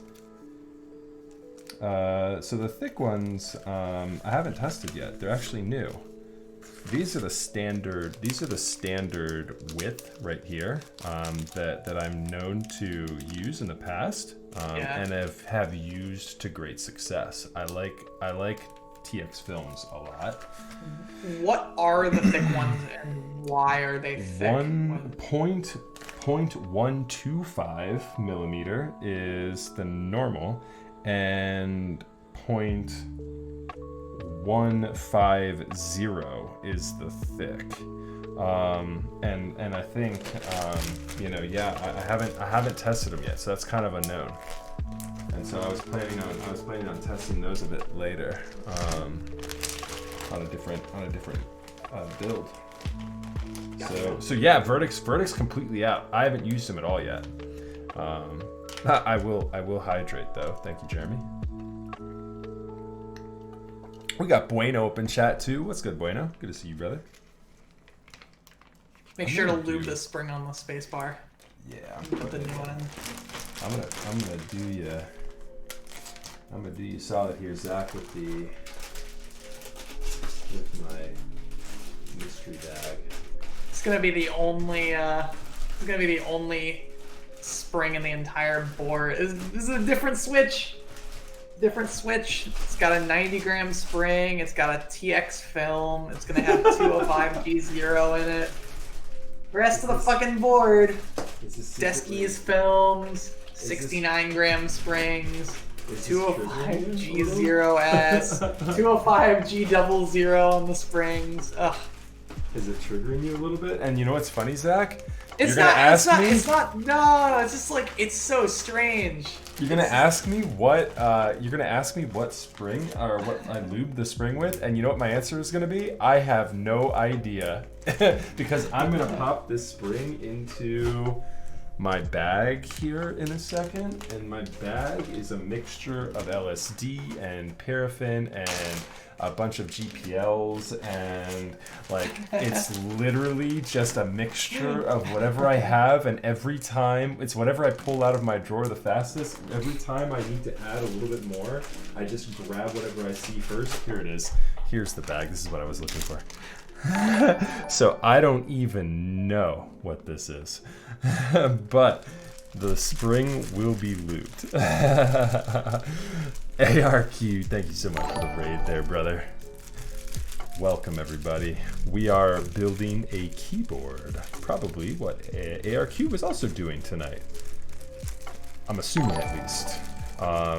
We've also been joined tonight by Zach. Zach is the designer in part. Bizarrami and Zach were. Bizarrami helped with manufacturing and design. Zach's idea, though, for this keyboard. This is the Little Z. It's a 60% standard tray mount keyboard, the heaviest of its type. You will find no heavier 60% tray mount keyboard in the world. All right, Zach, there's your single switch. Does this anger you? Because I can leave it as is. I can leave it as is. It does not anger me. I'm just like, I'm surprised by the deviation. It's only one of the switches, and it's the only switch I would be willing to deviate on. Yep. So not even the escape key, because I don't use the escape key as escape. No, I use right. It as, right. No. So this is something I do with a lot of my builds, and it's something I definitely would recommend with yours, because we do have a heavier keycap going onto it, and it is a light-ish spring at 69 gram, and so it's gonna sound good, and it's gonna feel even better. I think you'll have no issue with this whatsoever, and TBH. The 69 gram spring felt a tad sluggish on the spacebar. It wasn't too bad. It could definitely. It's okay. I think a lot of these are probably going to feel sluggish. It felt a tad sluggish. I think that's probably due to me lubing poorly. But yeah, I have some self-recognition here, so.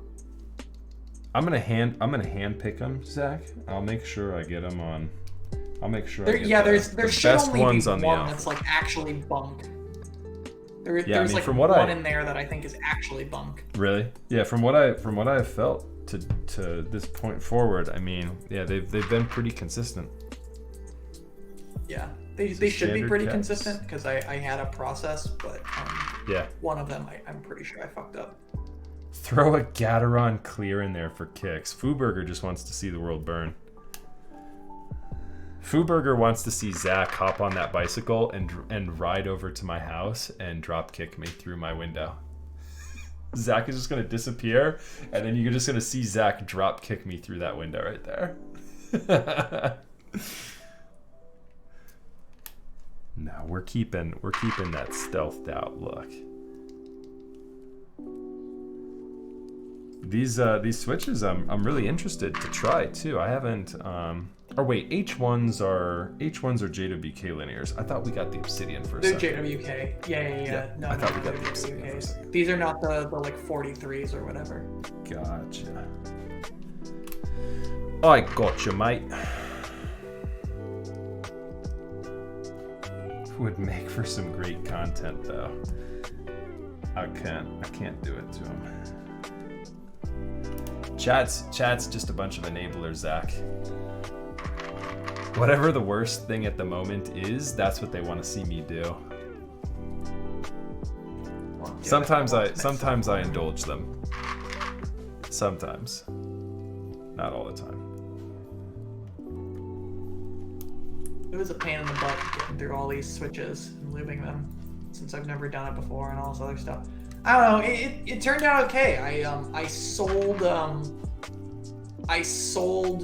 at almost no loss the remainder of my Switch modding stuff. Like I bought a bunch of Switch modding stuff just to do this. Did you? You bought like a lubing station and everything for it all? Yeah, I bought the lubing station. I bought the spring lubing station. I bought different kinds of lubes. Did you get the picker? Because this is yeah, I got the picker. Yeah. I got the picker. I got films. I got like multiple different kinds of films. I've got, what the hell else did I get? I had to get the switch opener. I got the micro cleaner. Okay. Man, you went all in. So, yeah, no, I went all in, and then I sold it to another local. Oh, cool. That makes it convenient. I won't out them on stream, but I sold it to another local who I know from past meets. Nice. And they're gonna be doing a whole bunch of builds. Yeah, that felt really good, and I think they probably got a sick deal on all the lubes because they got like 4.5 grams of G0S, 4.5 grams of G00, and like probably 3 to 5 grams of G0. Where'd you buy all the different weightings on the 205? I bought the different viscosities from keys.my. Okay. Gotcha. Is that a MY? Is that a Malaysian vendor? Yes. Yeah. Okay. They have the most diversity of lubes available of any retailer I've seen. Okay. That's a difficult. So much stuff. They have like every grade of every type of lube. There's a lot of nuance in that. Did you know that Binge was doing lube for a bit? I did, yeah. I was aware of Binge's stuff. I had like very specific lube wants, and No. I'm just saying there's a lot of depth to the lube game that kind of as like someone new in the hobby you might not know about, and so, but yeah, no, there's definitely, I mean, there's a lot of detail and nuance to that. Yeah, I mean, on top of that, it probably doesn't matter. Like, this is coming from me who obsessively used a different lube for my springs than I did for my the rest of the Switch, and like also the whole thing was way over the top. Zach, these feel really nice though. I could have just done G0 for everything like everyone else, but I didn't. Well, not on the springs. I don't know. People do everything with everything.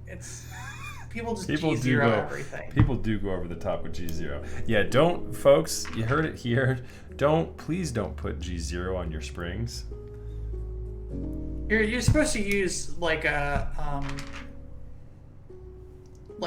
more liquid lube on your springs, right? Mm-hmm. Yeah, like oils. I did that right? Yep. Okay, yeah. Okay, I did this correctly.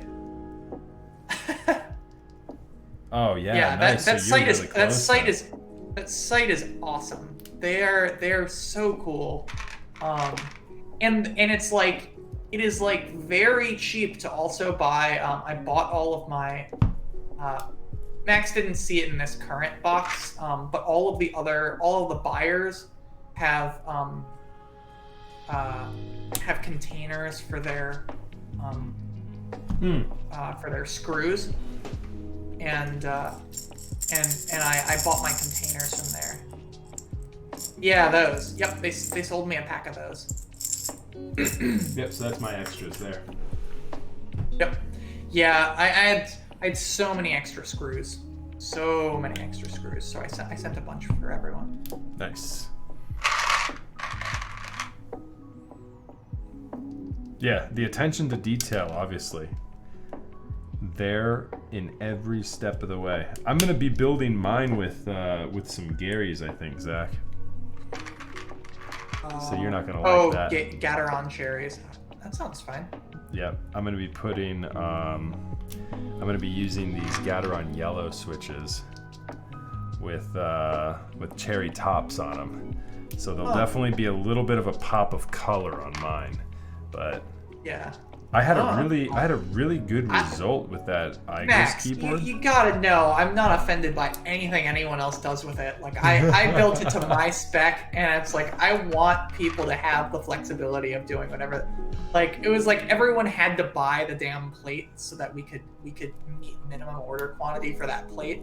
Right. But like if people didn't want to use that plate, they don't have to. I made sure that like if someone wants to, put like a carbon fiber or polycarb plate in there, right, they can put a fucking polycarb or carbon fiber plate in there. Well, it's the beauty of tray mount. Yeah, I mean you're pretty much open to it's Mac. Yeah, and we also tested we also set it up so that it's USB-C and mini USB compatible.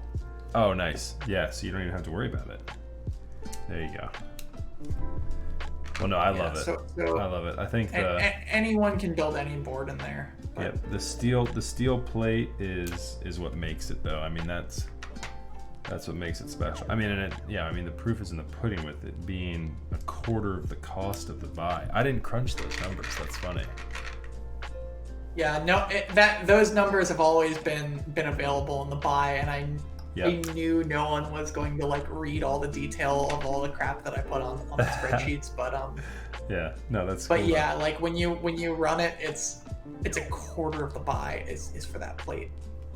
That's so awesome. So if you think about it, that plate is $175 plate. That plate is like most basic custom keyboard.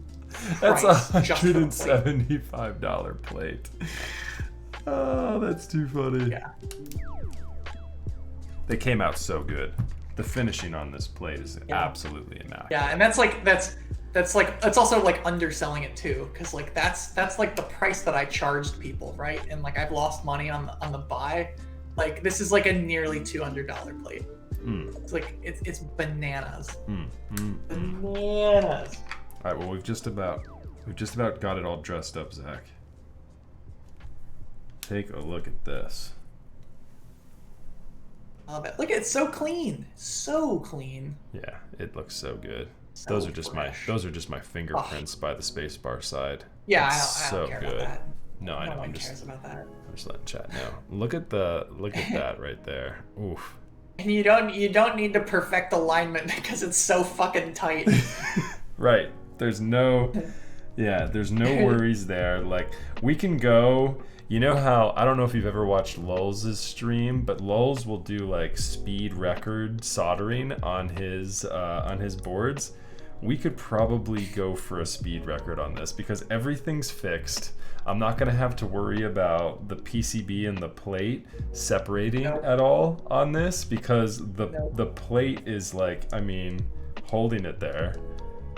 Let's see. Maybe we'll go for a world record on this one. That's so funny. Careful. That's so funny that he does that. No, I'm joking. I'm joking. But no, I love it that he does that with his boards when he's building. He like starts a timer. Yeah, it's so funny. All right. I'm gonna put your extra stabilizer washers and screws in this bag here. Cool. Thank you. Your extra black spring, should you choose to desolder your space bar.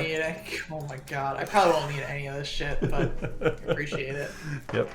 Well, it's easy to do, and I'm going to put it all in your switch box here. Do you want me to put the bump-ons for you? Or do you want to leave it? Do you want to leave it nude? I don't think it's sliding anywhere. Wait, bump-ons.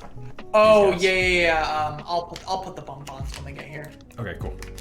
Yeah, like I said, I don't think it's going anywhere. I'm gonna put them in the switch box.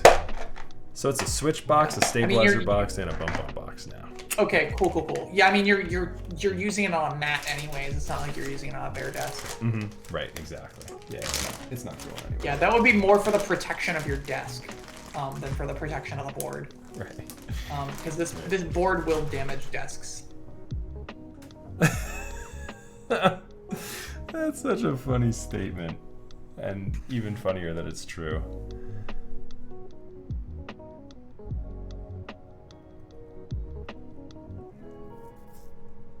No, soldering, welding is an art.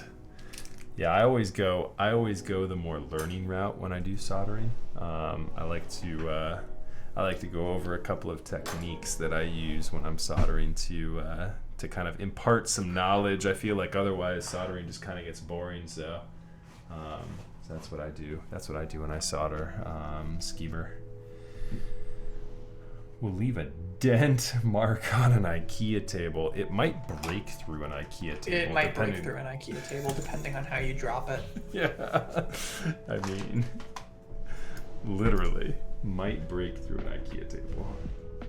Unless you have like one of the nicer like countertops. Like this is an IKEA Carlby countertop here.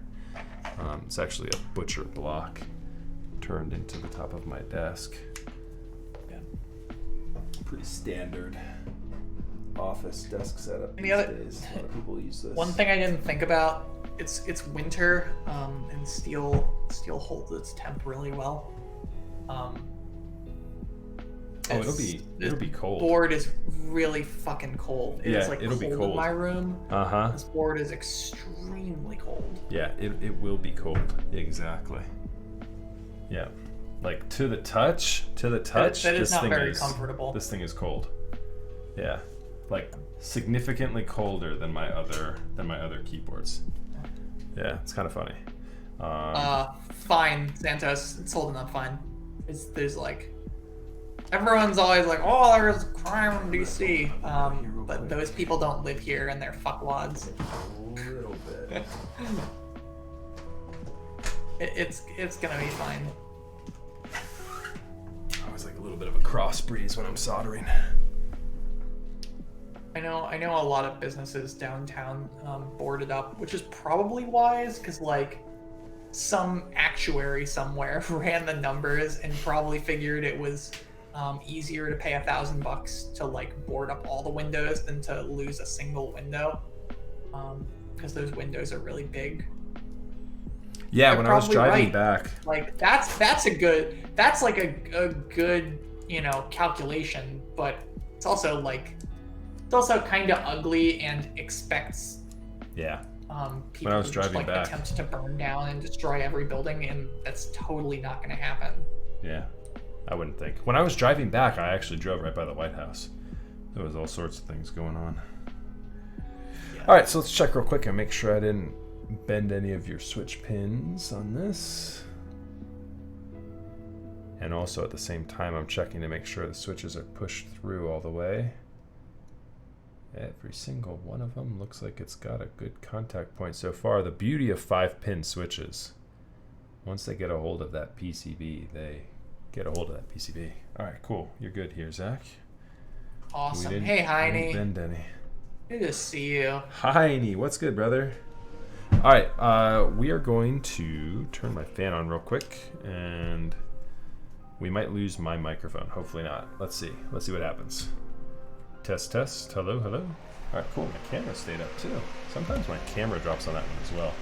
It like surges my entire office, Zach. Yeah, it flickered. Yeah, it surges my entire office. It flickered and everything went green for a second, but then you came back.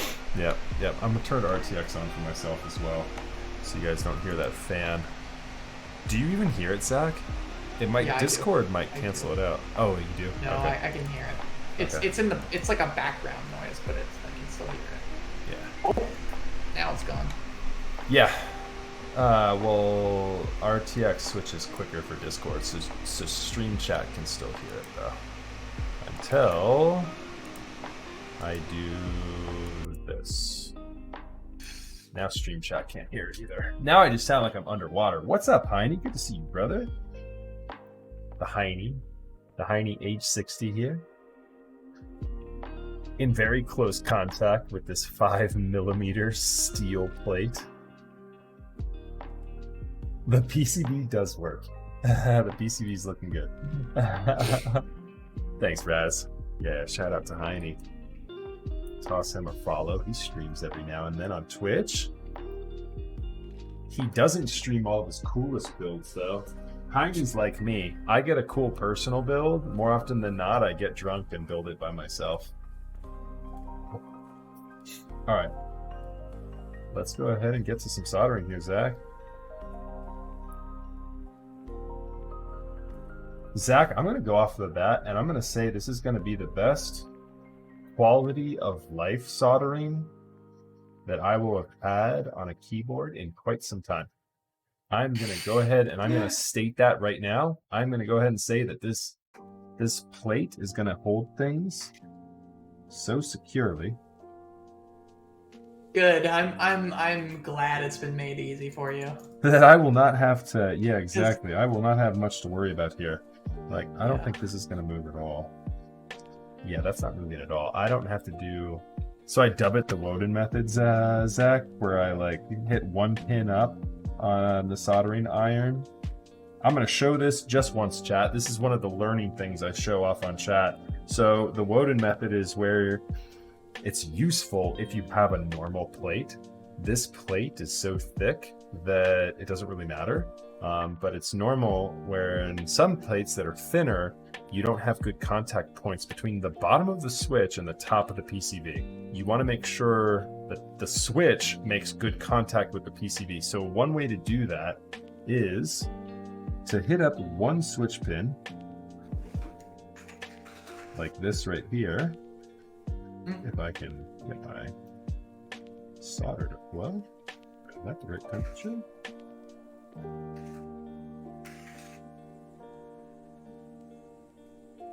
Okay. Let's clean my iron real quick. Go. I'm gonna put this board back. Yeah, you're good. So yeah, you'd hit up one pin of the two. Jesus. You'd make that one pin molten, and with your index finger, you push that switch down. So I make this molten, and I push this down, and then I take the iron off. It goes solid again, and I can take the pressure off. That switch has a good contact point now to the PCB. So that's the method that I always show off. You get that a bit more frequently on some of my builds. And on this build, however, there's no movement because I pushed through the switches and we've got good contact points all around. So I'm going to do my four corners just so that I don't have any warping on the switch here. Yeah, chat. We're pretty good. We don't have to do much here. That's a close point right there, you tiny. That's a real close point to that USB port. That's a difficult one to get finangled in there.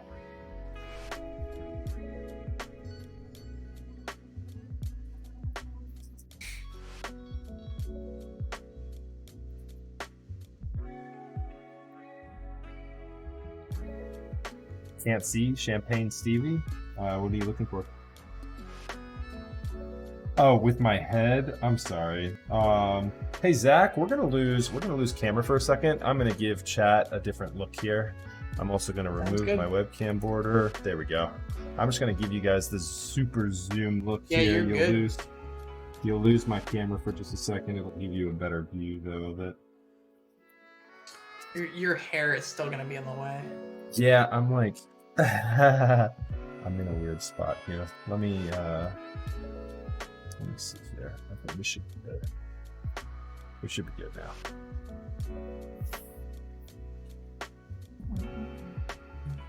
My big head. That's why I've said I need to get like a magnifying glass to attach to the end of my desk so that I can so I can see this a little bit better. My old boomer eyes.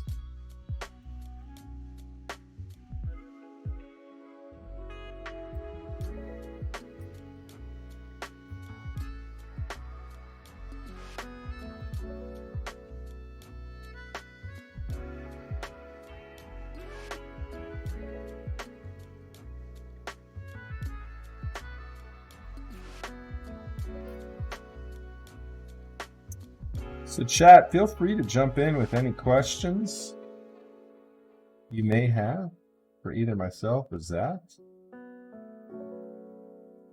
about any myriad of topics we've talked about so far tonight. I'm just working my way through the soldering here. Didn't take us too long on this board.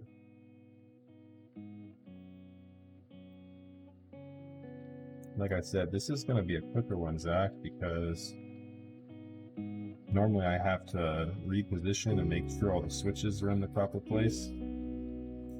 Nice. I'm pretty sure they're in the proper place on this one. Everything I've double checked so far hasn't budged a millimeter, so I'm pretty sure we're in the clear. It's easy to get things in the right place if there's only one place for them to go. Yep. Yeah, when every single switch just about is fixed, with 4 corners of a 5 millimeter steel plate all holding it into place. No, it doesn't have a brass weight. No, I'm sorry, Innocent. No. So here's the scoop. I don't know if you've seen the start of the stream. This is a monoblock case. It is just all steel. So you don't need a cutout with which to put a weight in, because the case itself is weighty. It's 316 steel. The case by itself, this piece right here, is about 6 pounds. 6 pounds and some change. Yeah. So this board outweighs a lot of more mainstream aluminum boards with their brass weights. Like some of the fancy popular TKLs, your classic TKL stuff like Jane, whatever. This board outweighs them.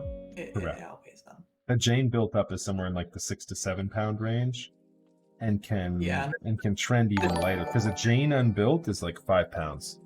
So this unbuilt is a couple pounds heavier. And yeah, the Vega and the Iron 165. Santos, I personally will probably grab a Vega. I don't think I'm gonna be going for the 180 though. The Iron 180 is not really my cup of tea. I've got too many TKLs.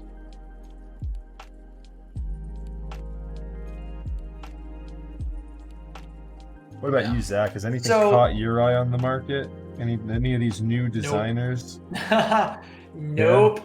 You know, one of the keyboards that I compared this to early on was I don't know if you've looked at Norbauer's Heavy 6 monolith. Yep. So I think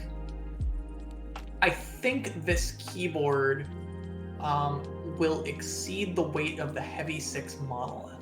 Wow. Which is pretty impressive, because that's a 65% board and it has significantly thicker bezels. Yeah, it's a big weight. Someone asks if you're using easy, medium, or hard solder. That's an interesting question. I don't think I've heard that before. I'm using Tester 6337. I have it linked in my kit below, Kiki. You can find a link there in the in that section of the stream. The gear I use. So I redid that. I redid that, by the way, chat. So that's much easier to see now. Sorry, Zach. Go ahead. Oh yeah, No, you're good. I remember you redid this. Yeah, so I think the reason that this exceeds the weight of the heavy 6, or at least matches the weight of the heavy 6 monolith, is that I don't believe that had a steel plate. I think the steel plate is helping it pull. But yeah, like the steel adds a lot of weight pretty quickly. Somebody asked earlier in chat, Zach, any TKL? No. I think the TKL that I've got is like the only TKL I'm gonna get. There may be one exception. Like I could see myself down the road picking up another Silent Topre TKL in black. I could pick up another Toper. You should call it the not so. You should call it the not so little Z. You know, I was thinking about doing so the board that is on my mind is I'm like loading this and you're gonna laugh your ass off. I'm thinking about doing the big Z. The big Z. And it would be if I did it, it would be a big keyboard. I think I would still try to do monoblock stainless steel. Okay. And I think I would go for a like a bigger keyboard, like an 1800 or something. Oh God, that's right up Heine's alley. Heine, are you here still? Or no, Heine likes the compact full size. Excuse me. He likes the like 1800 compact, I think, right? But I think so. I don't want to put. Yeah, you're talking. There's that board that TKC did. They were using the GMK. Yeah, I have one right behind board. Me. Yep. Yeah. Okay, so I was thinking about something like that. More of that layout. Yeah, very large. Yeah, the TX 1800 is another layout. Good one to look at. Yeah, exactly. Something that would be like compatible with that.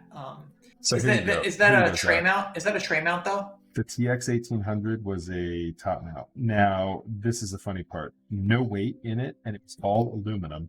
And my TX 1800 weighed over 5 pounds with just a single block of aluminum.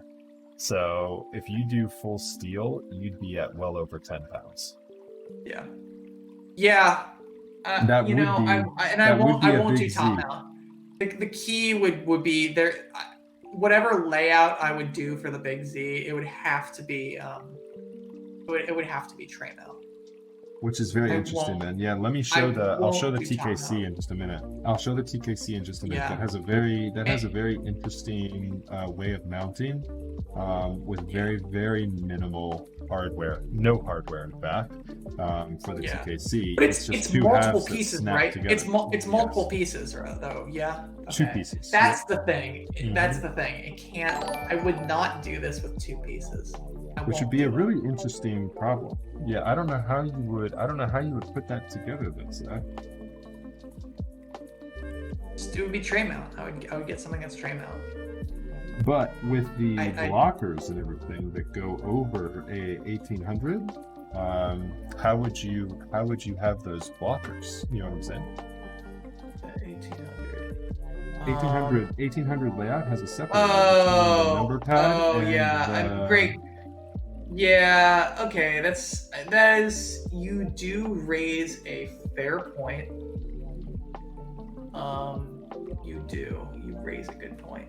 So if you wanted to do like a compact 1800 with no blockers, you could do tray mount for that, and then that would just be a huge. Oh, you know what I could do? You know what it could be? It could be like lightsaber. Mm-hmm. Yep. It could be 96. I could do a 96. Yeah. Yep. The 96 key would be that would do it. 96 would do it. And that would be the big Z, and then you'd need the medium Z. You'd need the medium Z for the TKL. No, I'm not doing a medium Z. There will be no TKL of this. As like against my aesthetic. It poses the same exact problems as the 1800. Why is there no HHKB layout with blockers? I will tell you why, because that is sacrilege. I won't do that. Look, this keyboard was all to fund me building this in the exact layout that I wanted to. And it is a passion project. You should talk about the canonical 60% layout real quick. Yeah, so HHKB to me is not a canonical 60% layout. So what that means is, were we drinking when we first had this conversation? I was totally sober. The only layouts I recognize in 60% boards. Let me take a second to just say how you phrase that. The only layouts I recognize, everything else doesn't. It's okay, all there's like for delete key or for backspace key, there's full size and there's split. For right shift, there's full size and there's split. Yep. And for caps lock, there is there's standard and stepped. Yep. And though that is it. Those are the 7U Sagan bottom row. 7U Sagan bottom row is the only variant. No other bottom rows exist to me. And so those are my options that I willingly recognize. I won't use a split backspace. Same. But I can understand it. I can understand. However, I think split backspace is actually a good idea. It is a good idea that I am like too late to get on board with. I tried it and I converted. I think split backspace is like is in fact a really good idea. I used HHKB for a little bit and I got on. And I think it looks better too. Honestly, I think it looks better too. It's more symmetrical. I do agree. Yeah, it's a more symmetrical. It makes a perfect symmetrical. Does look better. It makes a perfect symmetrical diagonal line with your mods. Yeah. Yeah, I agree. Yeah. So, but anyway, so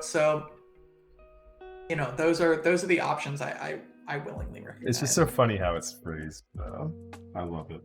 Every time we talk about this, it's phrased intentionally with condescension because I think it's just like it misses the point. It really misses the point of the board. Like I think there are some really beautiful HHKB boards out there, but they totally miss the point of HHKB, which is just buy a fucking HHKB. Right, like, exactly. Do you really think you're going to do a better HHKB than HHKB? Like, that's hubris. You're wrong. I'm not the one being condescending about that. You are the one who thinks that your opinion's better. And it's not. Like this is so funny. The company that made that board makes that board better than you think you can make the board. They have perfected it, and you should not attempt to redo their work. Yeah, they okay. Let me get a hot take, Zach. Let me get a hot take on your thoughts on what's his name? God damn it, I can't. My mind is blanking. Zondat's custom HHKB, where you have to cannibalize 3 boards in order to get it. Look, Innocent, you're right. I totally agree. I mean, you're preaching to the choir here. I am taking my board, right? Like, I have the same layout in all my 60%. But it's not like I got that layout from some other board. Like I got that layout just because I did that layout. Whereas like the and because you've got to do MX to get that layout. Right. But the HHKB, right? Like that fucking thing already exists. Topre is dope. 2005. It's really dope. It's great feel. It's what started this whole thing. I mean, it works with the plastic case. In no uncertain terms, it's what started the keyboard hobby. Like the HHKB started it. And it wasn't something like Reddit came along and said, we need to be doing this thing. Like this guy out in Japan said, I'm going to make this board. And then artisans came along and said, HHKB is fucking awesome. And I'm going to create artistic keycaps for it. So Clack comes along, the first artisan, starts making these keycaps for HHKB. And then fast forward 15 years later, and here we are building this thing. and recanting on all of the shenanigans. Upgraded over the years. Like the newer ones are it's better than ever. Okay. Yeah, the hybrid. I want to get a hybrid. That's done in plastic too. I think the HHKB in plastic is actually a good thing. Oh yeah. So I have a question. This is for you, Zach, and also chat. You might know. Does the Pro 1, the HHKB Professional, the old school one, does that have a Hasu controller that can go Bluetooth? Or do I have to plug that in? I think I have to plug it in. What can I say about the new GMMK Pro mech board that has just been? I have no idea, man. I'm sorry. Chat, if you know of a Hasu controller that exists, or if you know of some crazy mad scientist who's created something to turn a Pro 1, not the Pro 2, turn the Pro 1 into a Bluetooth keyboard, please get at me. HHKB or Real Force? I mean, I gotta go HHKB. The HHKB is brilliant, and if I understood the layout, like if I had the muscle memory to do the layout, I would do HHKB. To anyone starting out, to anyone who asks me for a recommendation, I have like such an easy flow chart. Like if you're willing to spend like a couple $100 and you want something good, and you don't want to get sucked too deep into the hobby, basically just like, okay, you get an HHKB. That's an easy in and out. Yeah, that is an easy in and out. And if they need, like, if they demand arrow keys or whatever, they're like, oh, I don't use a numpad, but I do want like a more normal board, blah, blah, blah. And the answer is a Real Force. And for me, the answer is a Real Force. Is it? I go Philco, Leopold, if they're looking for something MX. Because Topra is a... I don't want these people like even remotely thinking that they haven't gone all the way. I want everyone to find their end game immediately. Nope, don't bother with that. Just instantly spend $5,000 on this. Yeah, well, if you send them but down that's the road, that's you and me. Like a lot of people aren't like that. If you do it with Topre, then they don't really have the opportunity to find any sort of additional customization. They don't have the choice. They don't have the choice. There is no additional customization. Yeah. Yeah. I mean, there is if you really dig, but it's just.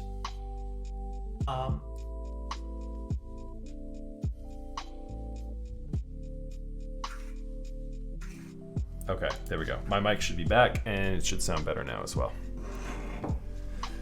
Okay, we are done soldering, fam. You're wrong, Fooburger. You are super duper wrong. Kiwi Kang, what's going on? And everything I have, keyboard wise, should be a testament to all. Yeah, Zach says he's found endgame. I don't believe it. I sure haven't yet. Well, I say that, but then at the same time, I don't even feel like I collect keyboards anymore. I collect pieces from friends whom I enjoy their company at more of a personal level than just, being like a keyboard designer to me. We talked about this at the beginning of the stream. I only, like, if it's just a random person, a designer who I don't know, whom is making a keyboard in a percentage I've already seen before, which, let's be honest, everything that's ever come out I've seen before. And so anything that can come out, I've probably already seen it. Like, we're kind of at the points where we're splitting hairs here in designs. And so, I mean, a 65% comes out and I'm like, I have a 65%, unless I know something about that designer that I really like, I consider him a friend of mine, et cetera, et cetera. Like AIO3, I really like. It's why I'm considering the Vega. And so for me, it becomes a bit more personal. So I don't know. I don't look at it as an end game. I don't look at it as an end game anymore. Like I don't get something that I feel like is replacing something else. That's just because I'm absolutely insane. The one thing I always say when we start talking about end games and keyboards and costs of all this, I mean, this stuff is expensive, chat. I just want to give one quick second and say, spend within your means. I think that is super important. Don't get caught up in the FOMO that this hobby is generating these days. There is no missing out. If somebody makes something that's awesome, they'll run it again. Like, if they get really, really good feedback on something, they'll probably make improvements to it and run it again. So, like, don't feel like, something's running now, I have to spend $600 on it. You're breaking the bank, to try and do it. It's not going to make you feel good at the end of the day, and you'll feel worse going to bed saying, damn, I just overspent on something that I shouldn't have. And with that, I'll hydrate. I always like to bring that up at least once, though, for whatever it's worth. If I can save somebody from, because I've been there, right? I mean, I think we all have. We've spent too much on something and be like, damn, I need to slow down. All right. With that said, though, Zach, we've made it, man. We've made it. Let's test the PCB out, huh? Let's test this thing. Let's go. Oh, yeah. Are we going to need to test the PCB when it's in the case again, just to make sure that it doesn't short? Mm-hmm. I will. I mean, I'll do a couple of typing sounds tests with it too, just so that we can all bask in the glory of this thing. So we'll get plenty of tests here. Oh yeah. Yeah. So your mouse over right now is probably. Do I already have you set, Zach? Let me go here into. No, I don't think so. You definitely don't. I opened this up. You're missing one key on the bottom right. I opened this up though, so I might have. Well, I'm opening up. You can't see it because I'm off screen. I'm opening up. Trying to type V. There it is. Via. And with via open, I always mispronounce it. With via open, I'm going to check to make sure we're on the right design here. Okay, yeah, no. So can you load the JSON? Is it possible to load the JSON for the keyboard layout editor output I gave, or no? Here, let me show you real quick. I've got your layout going up here now. So we're gonna do the 7U Sagan. We're gonna do a split right shift, and yeah, you've sent it to me in. I can't see this. It is way too. It's way too small. Okay, yeah, let me just move that back up. Yes, I probably can. Did you send that to me and pin it? I did. Jump. Oh, I see the picture. And I see the JSON layout right there after it. Yep, I should be able to load this. Let me go to save and load. Load saved layout. Zach's little Z layout. I will tell you, Foodburger. Yeah, could not load file invalid data. Okay, that's fine. Do you have the picture? I do. I don't know what your mouse over looks like though. Oh yeah, I see you've got a little bit of a mouse over? Your mouse over row, your function row. I don't see what that looks like. But that's fine. You know what we're gonna do? It should be in there. Yeah, it is in there. You have the picture of the function row in there too. Nah, take a screenshot. It's the front printed. Take a screenshot. Oh, it's the front printed. Oh, you did. Okay, you did. It's in there. I even have a. Yeah. I even have a note for it. I gotcha. Fuber, I will tell you, man. This is my life's work. I spent 6 years in this hobby. If I said for years and years that I will only run a group buy when I am fully comfortable with what I'm looking for and with what I'm willing to do for other people, and that I would like run it without a fucking hitch from start to finish, and lay out a complete plan for it.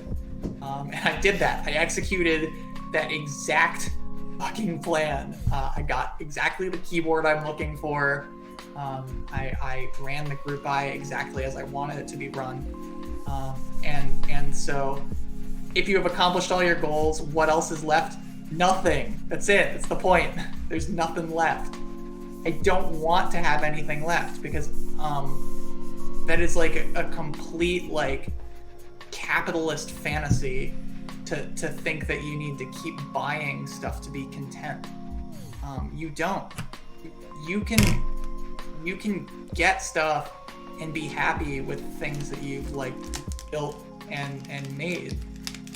And I'm happy with it. Not me.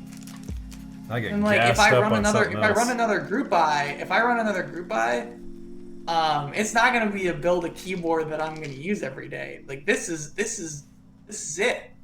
If I run another group buy, like if I run the Big Z, that's some joke shit. Like I am gonna do that just for kicks.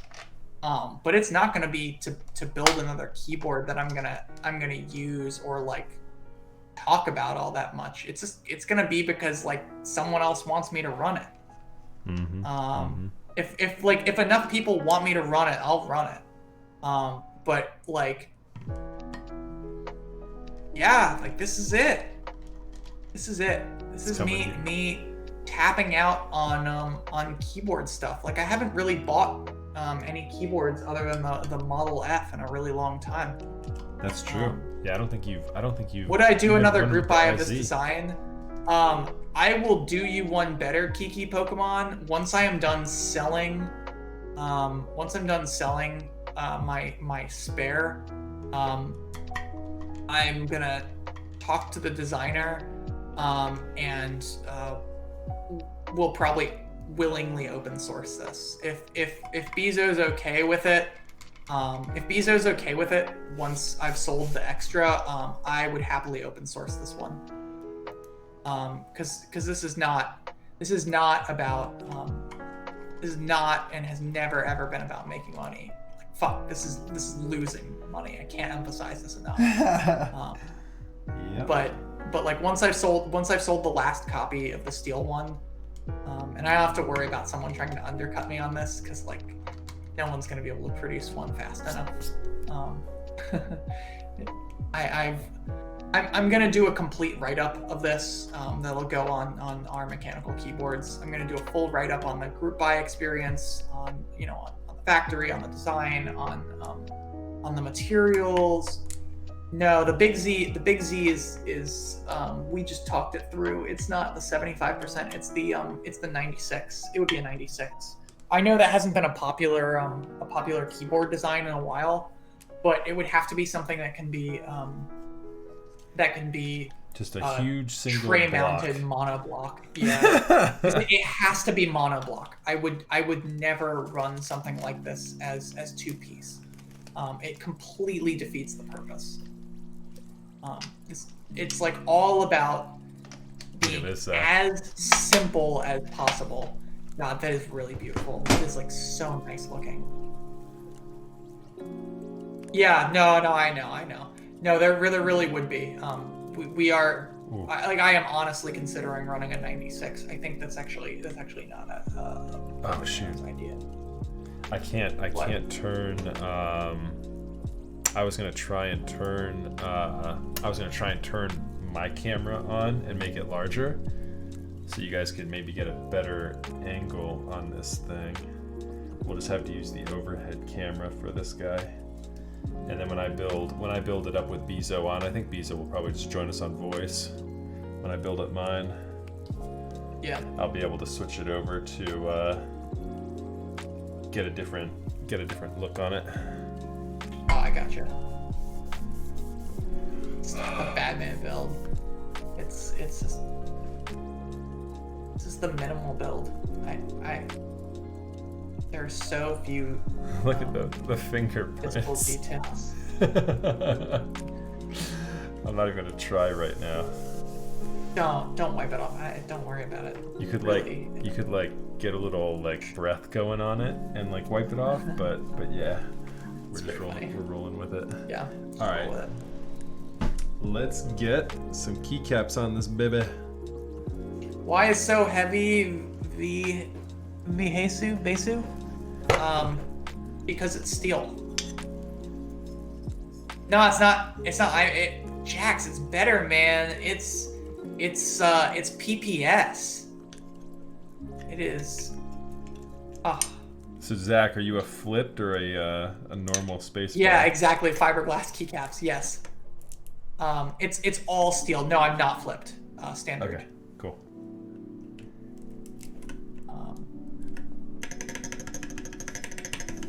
Wow, that is such a great noise. I have not heard. I've listened to a lot of amusing ASMR keyboard videos, and I don't think anything sounds quite like this. I don't even know if it's a good thing. Oh my god! But I really don't care. I've never cared. This is gonna be so funny. This space bar is gonna be absurd. Absolutely absurd. Yes. Oh my god! Just wait. Yeah. I mean, that's true. But I agree with you, Foodburger. I think I don't want to be putting in like a significant amount of like mental or physical energy into like building boards for the hobby necessarily. If I've already found all the boards that I want, which I have. I mean, this is it. This is the board that I want. I'm gonna need some of these keycaps for mine, Zach. Aren't these caps great? They're really great. They sound so awesome good. And they feel awesome. The texture on and they're heavy as really hell. Awesome. Yeah, the texture on this is really good. They're heavy as hell. Okay, you should you should clank some. Put 2 in your hand next to your mic, so that people can hear what they sound like. Yeah. They sound like, if you like jingle them in your hand, they sound like they're metal.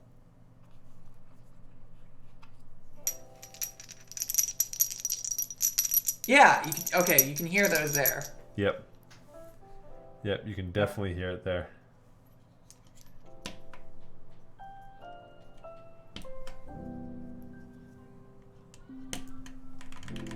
Oh, Zach, this one's gonna sound good, my dude.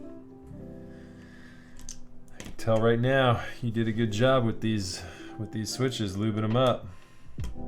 Good. That makes me happy. That makes me really happy. Honestly, that was my biggest fear, was that I would screw that up.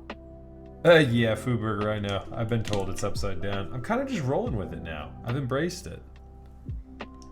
I've got my random Frank P desk mat on upside down, Zach. That's the logo up there. Yeah, ceramic is probably a good description of how they sound, honestly. I think that's probably even more accurate than metal. You're right. Yeah, these caps are not common. I don't know how I got so lucky that someone sold them to me within like 2 hours of me finding out they existed. Knowing that there are only 250 sets of these. Damn. Period. Wow. It's it, and they were a Korea group buy. Wow. With like far fewer that made it to the US through I think a drop group buy. Okay. Yeah, I'm gonna need to hunt this. Sounds like I'm gonna have to shell out some money on these. These are great. And they have I believe it is a front printed brown version. Okay. And I think Bezo has a set. Oh, no kidding. Okay. Wasn't the DOS keyboard made with PPS blanks? The first I don't one? believe so. No, I think they had Palm. I think there were Palm. Oh, okay. So that's another cool blank set you can look for is like blank palms. Yeah. Blank DOS palms are really cool. Yep. Yeah, that would be awesome. don't do. I mean, I wouldn't do plateless on this because I think the plate is half the fun. I don't know. Yeah, the plate is I'm huge mixed. part. If you, I mean, you also have you have 2 PCBs, Derek. So you could do both. you could have both the plateless build and the plated build. Wow. Well, here we are. Yeah, I'm excited. I'm excited to see what everyone does with this. I really am. I'm genuinely, really, really excited to see what everyone else does with theirs. There it is, chat. Oh. Okay, I think real quick, just to throw this back, I really think you can see here why I like the full caps. Yeah. I think it looks much better in a blank build like this with full caps. Yeah, I'd agree. From an aesthetic, I mean, it definitely it keeps it more consistent. Beautiful fingerprints. Embrace them. They're part of the build now. This is fucking great. I'm so happy looking at this. Look at the profile. Really, really clean. Yeah, the profile's great. No gap. I worked really hard with Bezo on that. No gaps really anywhere. Hard with Bezo on that. Yeah. Yep. No gaps anywhere. Like really. One of the things we tuned was there was a lot of back and forth about how high we would make the case to meet the keycaps. Okay. It was like I want the case high enough to maximize. I want the case high enough to maximize the weight. I wanted it low enough that you wouldn't run into it on the top when typing, and also not so low that you could see the bottom of the caps. So okay. it was like a shit. Okay. Look at this. Solid point. Okay, so then there's your answer. There's your answer, Derek. And you should do the OG palm. Yeah. Okay, so then you should do the OG palm with like with a different PCB plateless, and then you can do a different build with That's true. Plate with this. That's true. Yeah. Forgot about that. All right, so I'm going to turn the music off. I'm going to mute myself for a second, flip my mic around. All right, I'm gonna unmute. Unmute Twitch so I can hear this. There you go. Yeah, absolutely.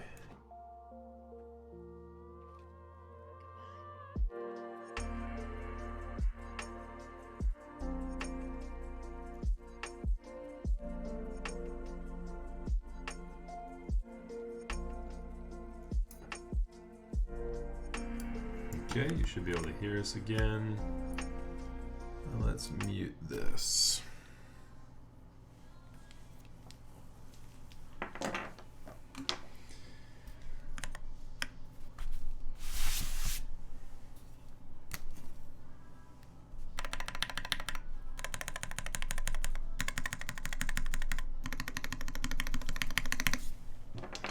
That sounds really good. I took my headset off. I can't hear you actually if you're talking, Zach.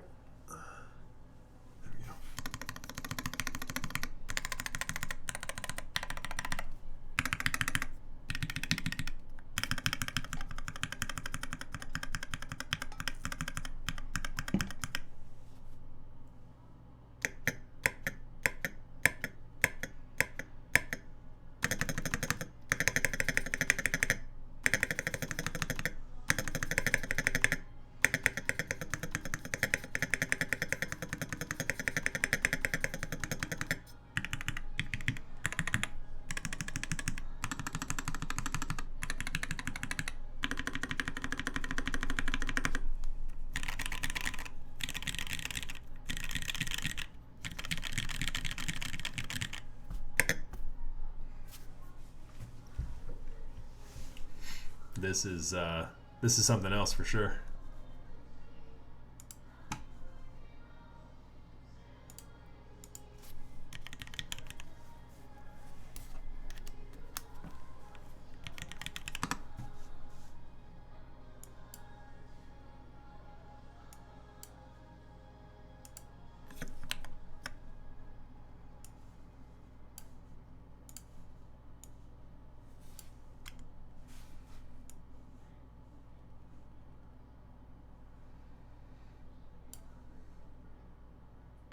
let me know when you're gonna start the typing test, and I'll shut the hell up. No, you're good. Yeah, I'll let you know. I'm wondering if I have the typing test screen available on this. I might not. Let me do this one here. How does Innocent asks, how does the plate feel? It's it's pretty crazy. It's a wild feel. All right, we're not going to be on camera here right now, Zach, but I think that's okay. Do I have everything centered there? Does that look good? Mm. Okay. Yeah, it's a pretty crazy build here. Let me type on it, and I'll give you my full breakdown on this one here in just a minute, Innocent.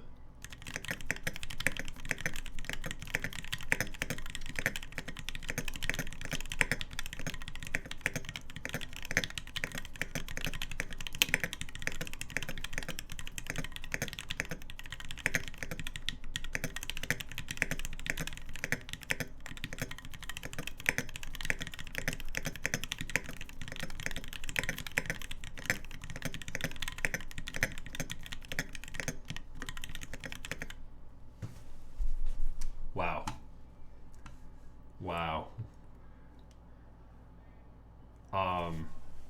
Man. Yeah, the space bar is quite unique. I don't think I've ever heard anything like that before. That's pretty incredible. As a noisy space bar. That's pretty incredible. I love it. I absolutely love it. Yes, it's fun.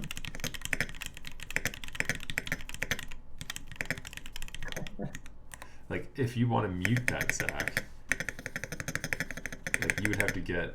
I don't know how you would do it. I think it's the space bar with the steel. It's the material of the space bar. No way. It's the space bar with the steel. I don't think there's any muting that. Here, let's take a look here. So if I do just a normal ABS spacebar, I wonder what kind of result we'll get here.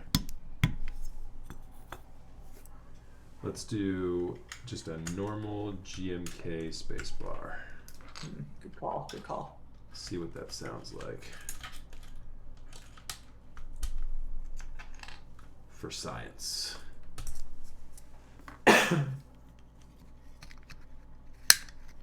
This is the GMK Burgundy spacebar.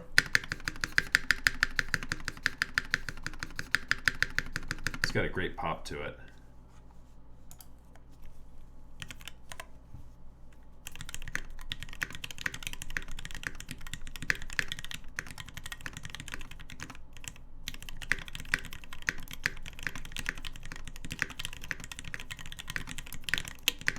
It's way less fun, honestly. I agree. It's way less fun of a noise. The PPS clang of the spacebar is just so great for this. It really is. It really is. I mean, it's such a funny, cool, unique sound. Like, this board shines with this keycap for sure.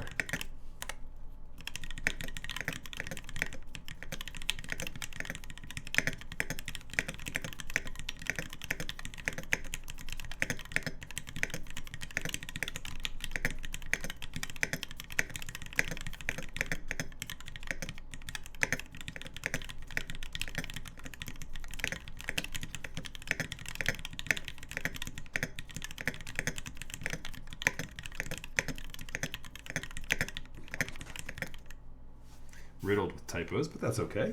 Wow. Yeah.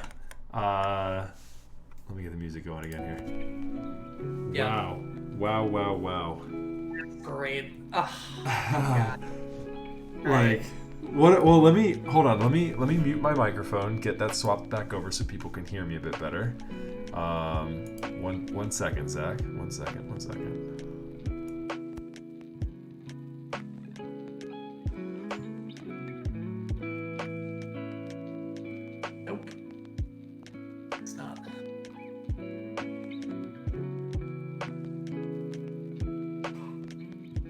it would be interesting to hear them side by side.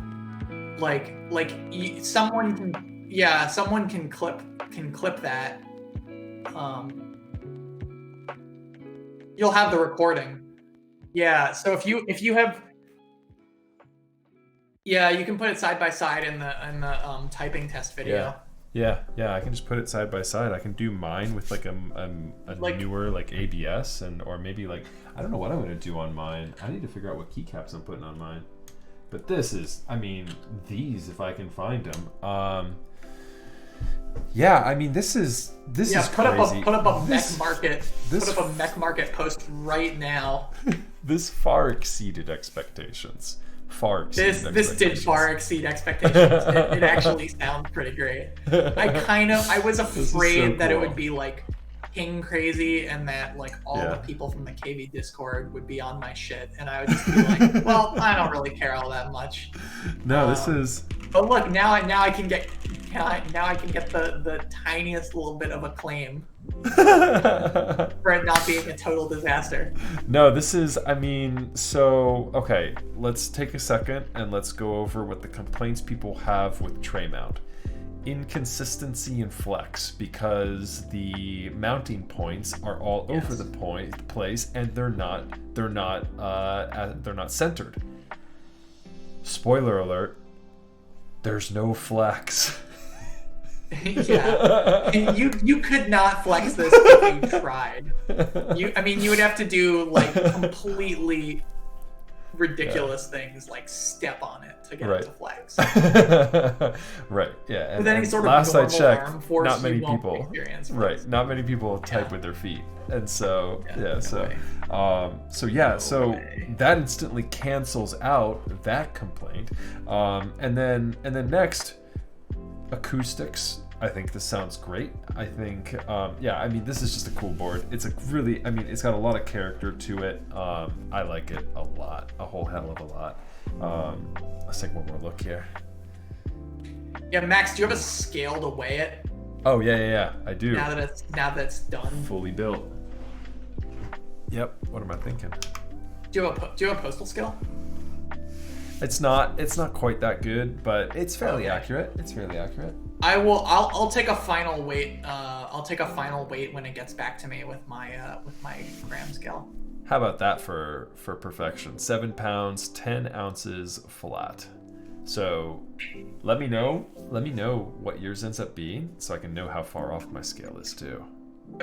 Yeah. Calibrate. Yep. Yeah, this is kind of just like a food scale. I actually used to use it before to like measure out food portions. So this is perfect. 7 pounds, 10 ounces. So it's pretty cool. It's like an interactive art sculpture. So Zach, you should remark real quick too on the different steel finishings that you were thinking about doing, because when it comes to architecture and specifically high-end furniture, if I recall correctly, you actually looked at a couple of different finishes that were right up that alley.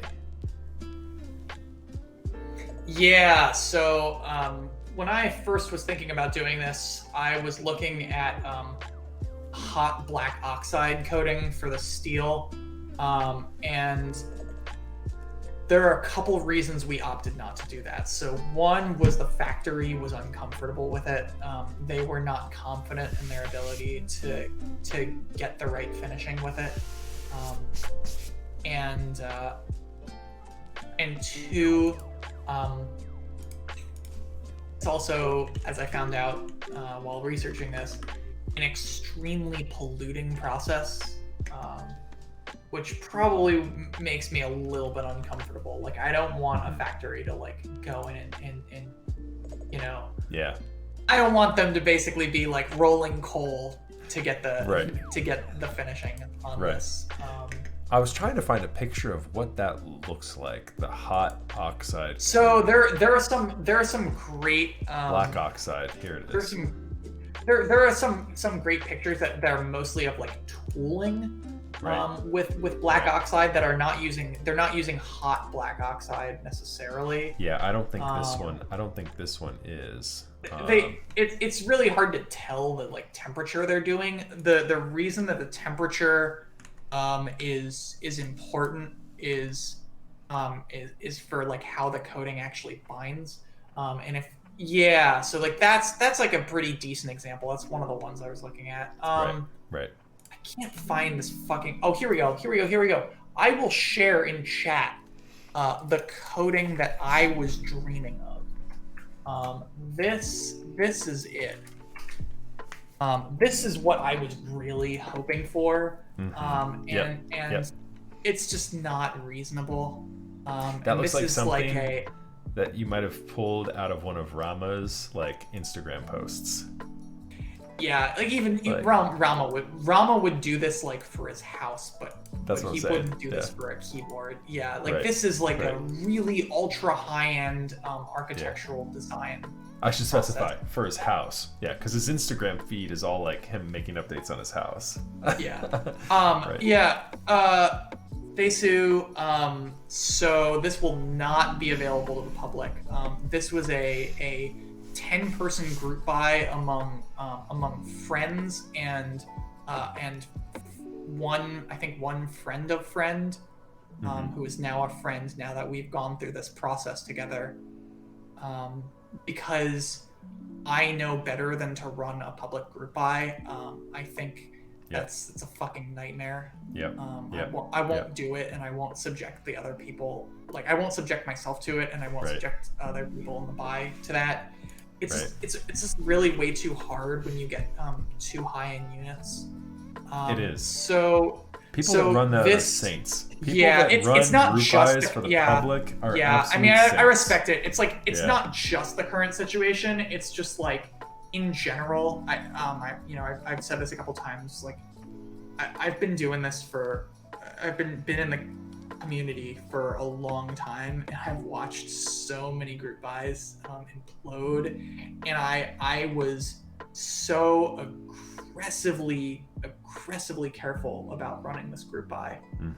Like I have taken precautions that I think other group buys should implement, but we're at the point where no one yet has really dreamed of doing things like that.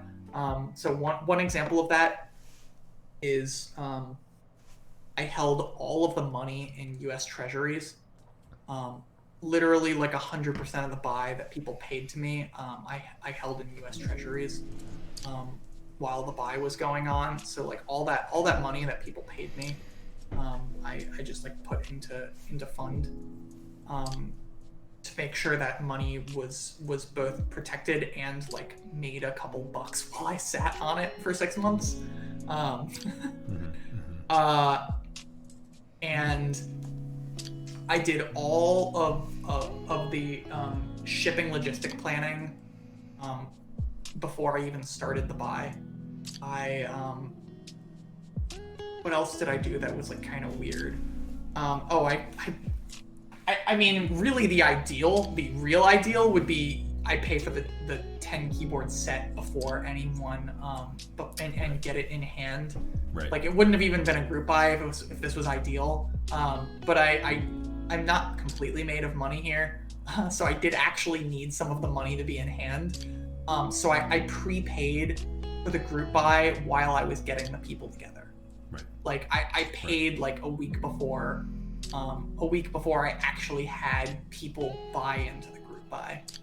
I had already paid the designer, and I was basically just like waiting for other people to pay me, and I'm like, you have until the window expires that I need to pay my second deposit, which is like 5 months later. Like you have 5 months to pay me, and that's how long you have. And everyone paid me within the first 2 weeks.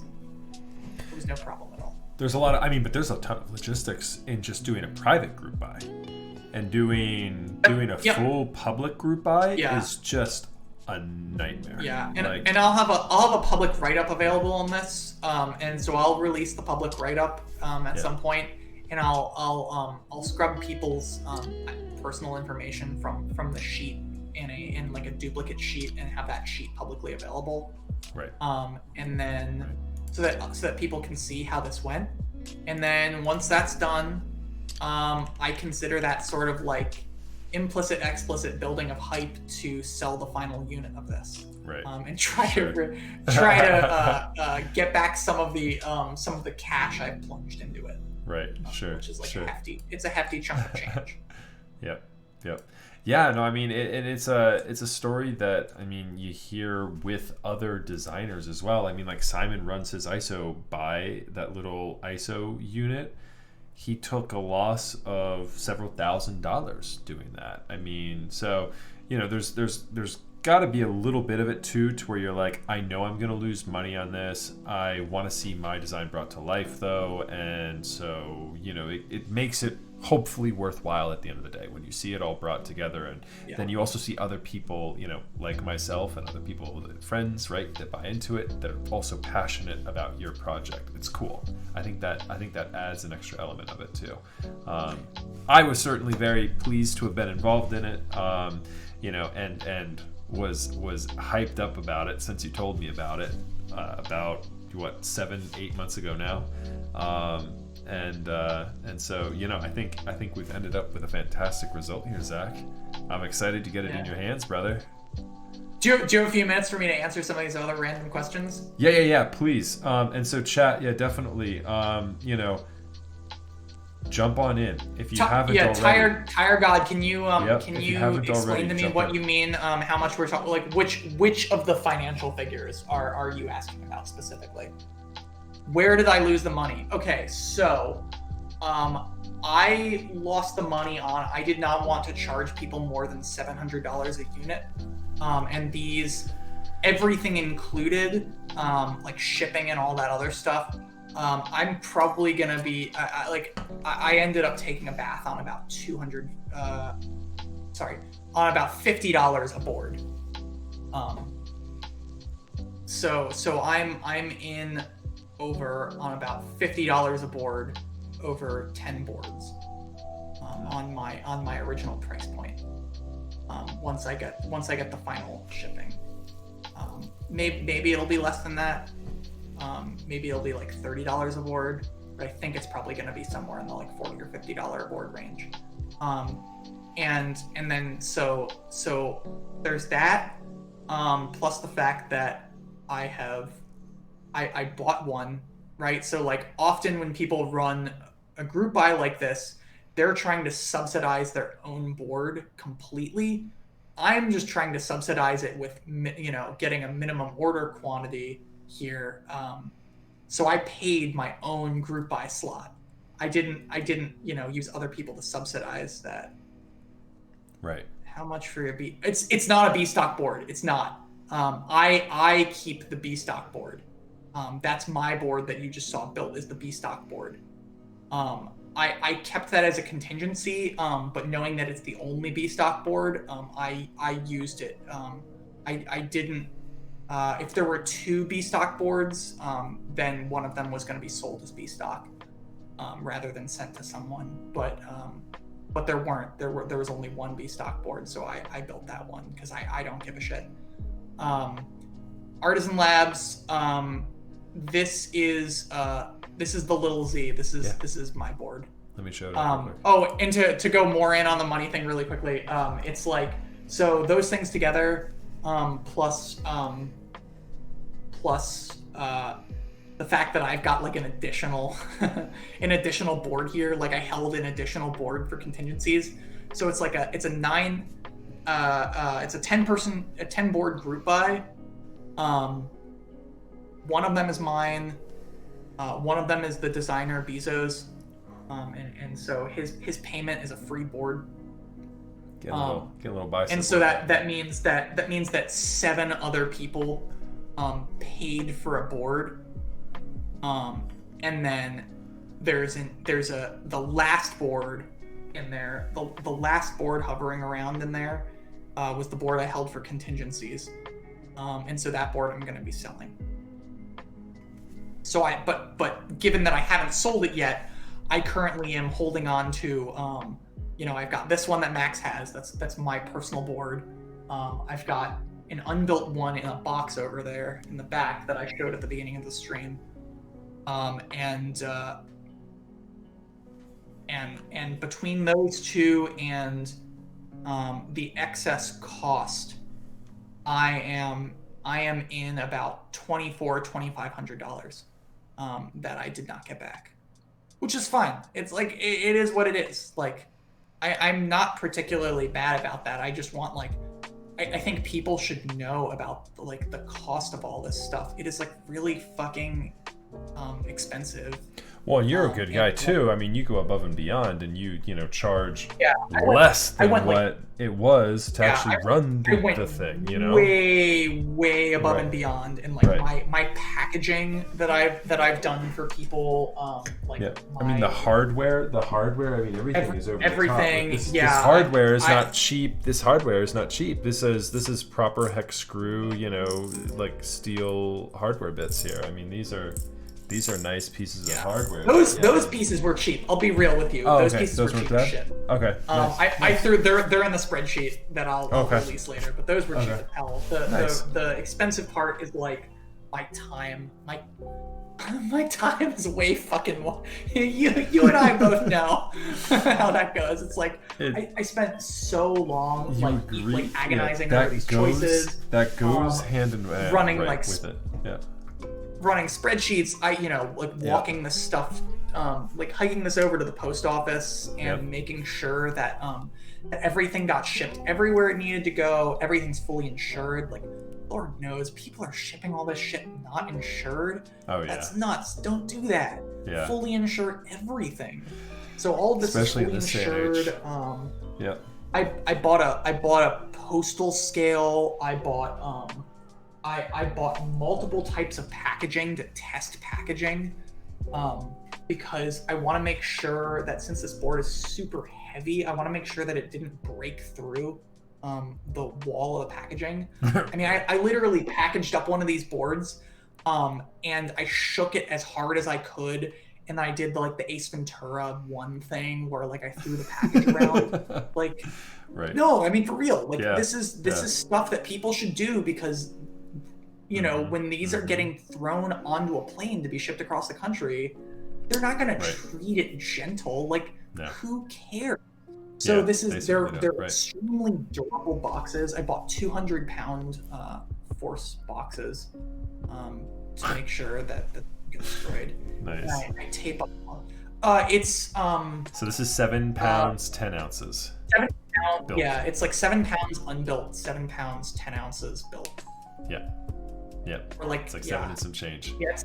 7 and some change. The box includes the PCB, case, and plate, and it's about 7 pounds and some change with it unbuilt. Yeah, the shipping weight was 7 pounds, 4.2 ounces. If you're tuning in late too, I'll grab mine. Yeah. So you can see what.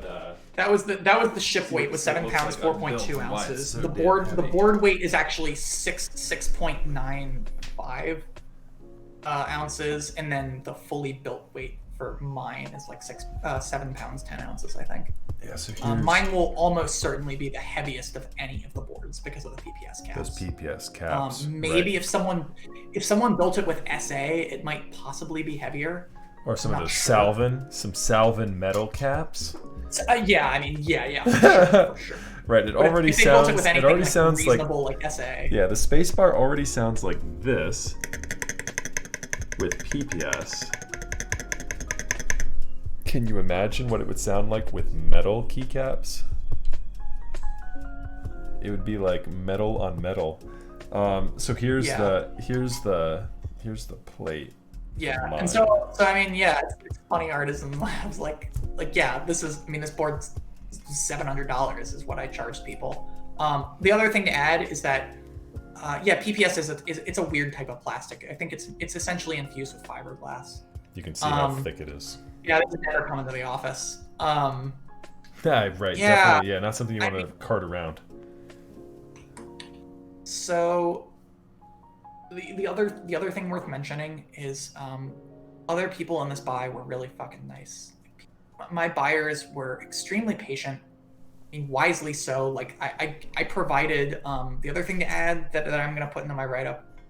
I provided weekly updates. At worst, it was once every 2 weeks. But I was very clear to everyone that I was going to provide detailed updates and a completely transparent spreadsheet So every buyer in the buy had 100% information. Like even down to like the tracking information. They had absolutely everything. They knew down to the last cent what I paid for everything I used. Everything. The tape, the packaging, the boxes, all of that stuff is all itemized. Yeah, so standard plates and PCBs would fit. Yep. Yeah. Yeah. And any standard PCB would fit. DZ60 is confirmed to fit, so GH60 would also confirm fit. Yep. And it should fit anything standard, anything.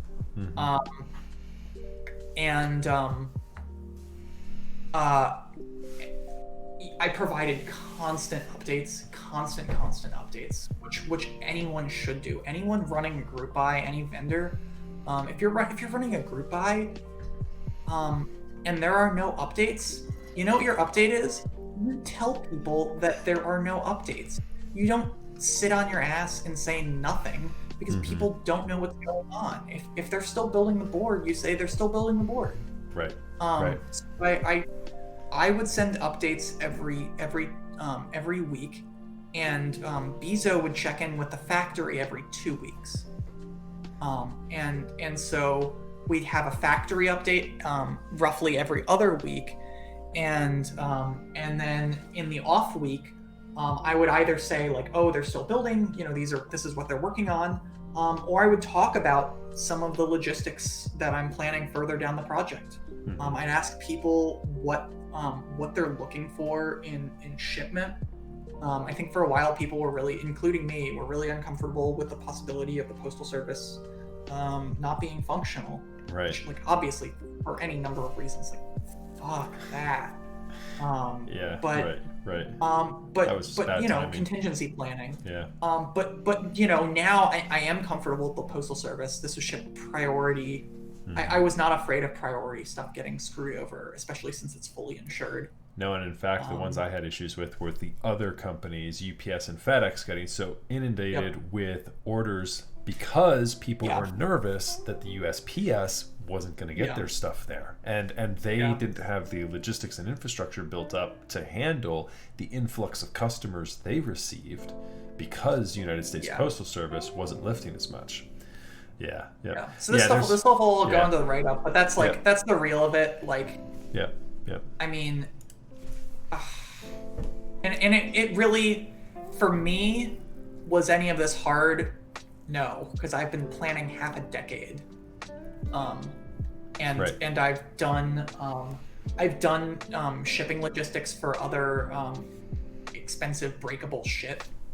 And this is not what I would describe as right. Yeah, you'd have a hard time. Right, you'd have a hard time with it. I mean, I'm practiced enough putting like multi-$1,000 camera parts into boxes, shipping them across the country, and making sure they arrive safely. Like, right. Well, we know how fickle the keyboard collector is. How they want to have everything like pristine. So yeah. So for this, it's like, hold on, just really quickly, I will grab this. I'm sorry for running your stream super late, Max. No, you're good, man. Yeah, you're good. Yep.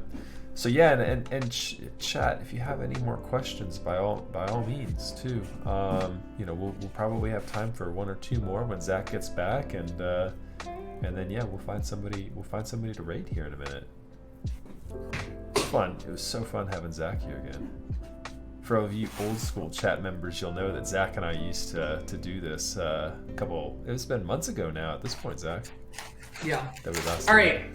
The keyboards came from the factory in this. Yep. This is this is just like cut foam. Okay. So you wrap the keyboard in Max. You have the thing on hand, like the towel thing. I don't know if you have it like right there. Yep, I do. Okay. So you wrap it in this microfiber cloth, right? And you tuck it, and then you close the clamshell.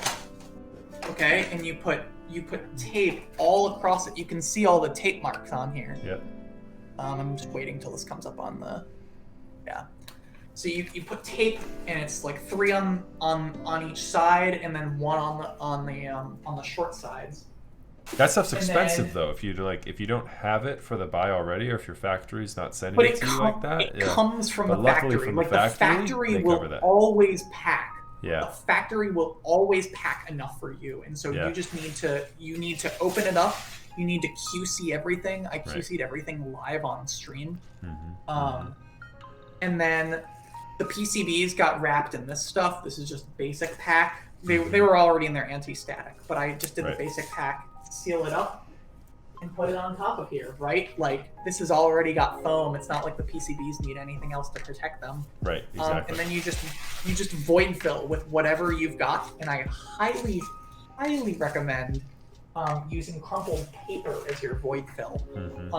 It saves you a shit ton of money. So much better than bubble wrap. It's got amazing durability. You can just tear pages out of magazines and catalogs and stuff and crumple it up. Yeah, makes it easy. And it works so well. Makes it it works easy. so well. Yep. And then you don't have to pay for anything. Yep. Yep. But yeah, I void filled everything. Those boxes are packed as tight as they get. Yep. Yeah, you got to. You don't want it rolling around. It starts rolling around, the tape might get messed up on the clamshell, and then the board flies out, and the next thing you know, and I taped on the boxes. Let's see these boxes. Hold on a second. Don't want to. Okay, this is Derek's. Here's Derek's. Number 9. You've got quite a long audio cable there. This is a sealed. This is a sealed box. Okay, you can probably see this on the. Yeah, you can. Tape galore. So you can see. Look at the tape. So I taped over all the edges on here. On the ones that I shipped. Oh, I did it on this one too. I didn't even need to because Derek's just picking it up. I taped. There's always one fold. There's always one part where the box has a fold, and people don't tape over this. No, tape over this shit. It's like, it's like 2 cents worth of tape. Just add the tape. When using your tape, you want to be sure that you're taping against the tear grain. So like, if your tape is like this, I'm sorry, you're like nerding out over like shipping. You see how like there's like little pieces to tear, right? You want to make sure that that can't get caught on something when it's going through like a postal sorting machine, because otherwise it'll separate all of your tape. That's true. It's nuts. And then you also want to like press over the tape so that like if you roll over it on something that's sticky, it's not going to pull it off. That's right. Like you have to be careful about this stuff. Like, and you can tell that it's screwing up because when I rolled it over my like yoga mat in the back, like the tape was coming off of the bottom, and so I was oh shit, I need to press the tape. Yep. And you have to test all of this stuff. Like you have to test it because otherwise, if you don't test it, you're gonna be the unlucky motherfucker who has like a keyboard in your group buy break, and then you are shit canned for like $600 or whatever. Right. Yeah. These things are and expensive. it only takes you like 5 minutes to do that, to like figure this all out. And like the smallest modicum of effort, but like everyone ignores this shit. Like everyone just wants to do stuff as fast as possible, and you're screwing yourself and you're screwing your buyers. And my God, I will volunteer. Seriously, I've offered this before. I have volunteered to help other people like plan their logistics for group buys to help out the community. Seriously, for the love of God, I will help you. I will walk you through any of this 100% free to help you not screw people over. Okay. And not screw yourself over. But yes, like any of my boxes, if my box has not arrived safely, that's a fucking insurance claim. Like all of my boxes are perfect. Yeah. They cover every hole and every seam. They are gold. Zach covers every hole. You heard it here first. Yeah, that's my shit. We can do another one of these with Bezo or something. I'm curious what Bezo's take on this. The literal only thing I forgot this whole time, it's like when I sent to Bezo, I had not shipped to anyone yet, and Bezo basically like couldn't find the screws and he couldn't find the bonds, and he just assumed, he literally just assumed that I didn't send them to him and didn't even care. Oh yeah. And I was like, oh, they're in there. And he was like, you should probably tell people that you've like packed them in there because they were like really tightly packed. Oh yeah, hidden within the paper. Yeah. So we had to send a follow-up email because I mean people didn't have the boards yet. Yeah, I wouldn't have found mine if I hadn't known because they were just wrapped up in that paper. They were wrapped in the void. They were wrapped in the void paper. Yeah. Yeah, they were wrapped very securely. All stashed in there. No one would find them. Yeah. So. Yeah, I don't want that plastic. I don't want that plastic thing falling. So. Right. Yeah. So any closing remarks on logistics and shipping? No, I'm just kidding. On the keyboard. No, man, I'm so excited to pick it up. Dude, just let me know. Let me know when I can pick it up. I'm gone this weekend. I'm stoked to get it to you. I'm gone this weekend to get measurements for my custom bike. So. Oh, there we go. Exciting. I'm excited, dude. I'm excited to get it in your hands. I can't wait for you to try it. Thank you so much for the opportunity to build it and chat. There'll be many more of these. So I've got 3 more of these to build. My own personal and two more friends. Diego's going to be building these too. So every he's gonna be building one for Pudsey. Yep. So Diego's taking care of Pudsy's. So Lightning Keyboards will be doing one of these as well. So yeah, chat. We've got a lot of fun content with the little Z coming up. We'll try and have Bizorami on one of these next builds, so that we can kind of do the same thing, kind of just chat with him and just kind of see how stoked he is on the project. He's already built up his personal one, so so really a lot of fun. And exactly, Zach, if you want to share any of your social media platforms, definitely. It's Zachy. It's the same across all platforms. Okay, yeah. So I mean, chat, definitely jump in there, send Zach a follow. Yeah. He's a cool guy. He's got a lot of old keyboard swag, too. A lot of old cool posts, a lot of macro posts. And probably more bird photography. Labs, I can answer that question very quickly. It's basically I will give you the pitch for this keyboard, and maybe that's a good thing to end on. Okay. Okay. Have you ever wondered? Have you ever wondered about or wanted like a compact keyboard? Okay. The answer for a lot of people, and especially people outside of the hobby, it's like they don't know, and the answer is probably yeah. Like they don't use some of these keys. Okay. Have you ever wanted a compact keyboard that is hugely inconvenient and extraordinarily heavy? And the answer for pretty much everyone is invariably no. I've never wanted that. You're a fucking idiot. Why would someone want that? And the answer is because I'm weird and I decided to pay an extraordinary amount of money to run this by. And so why is it called the Lil Z? It's because it's Z.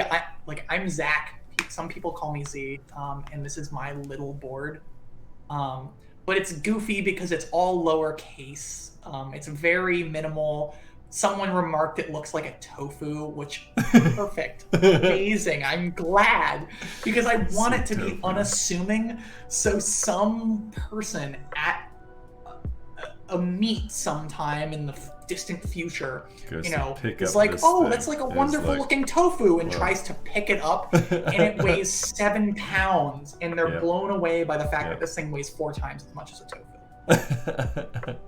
I think that is a good way to close it out. Yep. So thanks everybody. Thanks chat for hanging out with us. Thank you, Zach, for giving me the opportunity to build this and to own one myself. I'm stoked to build mine as well. I appreciate it, Max. Dude, this is awesome. I will be watching for all of them, and I'd love to be on stream for Bezo conversation. Absolutely. So here's my game plan. I'm thinking I'm gonna build my personal one with Bezo and you, and I'll just get drunk and maybe make some mistakes and do stupid stuff with my own.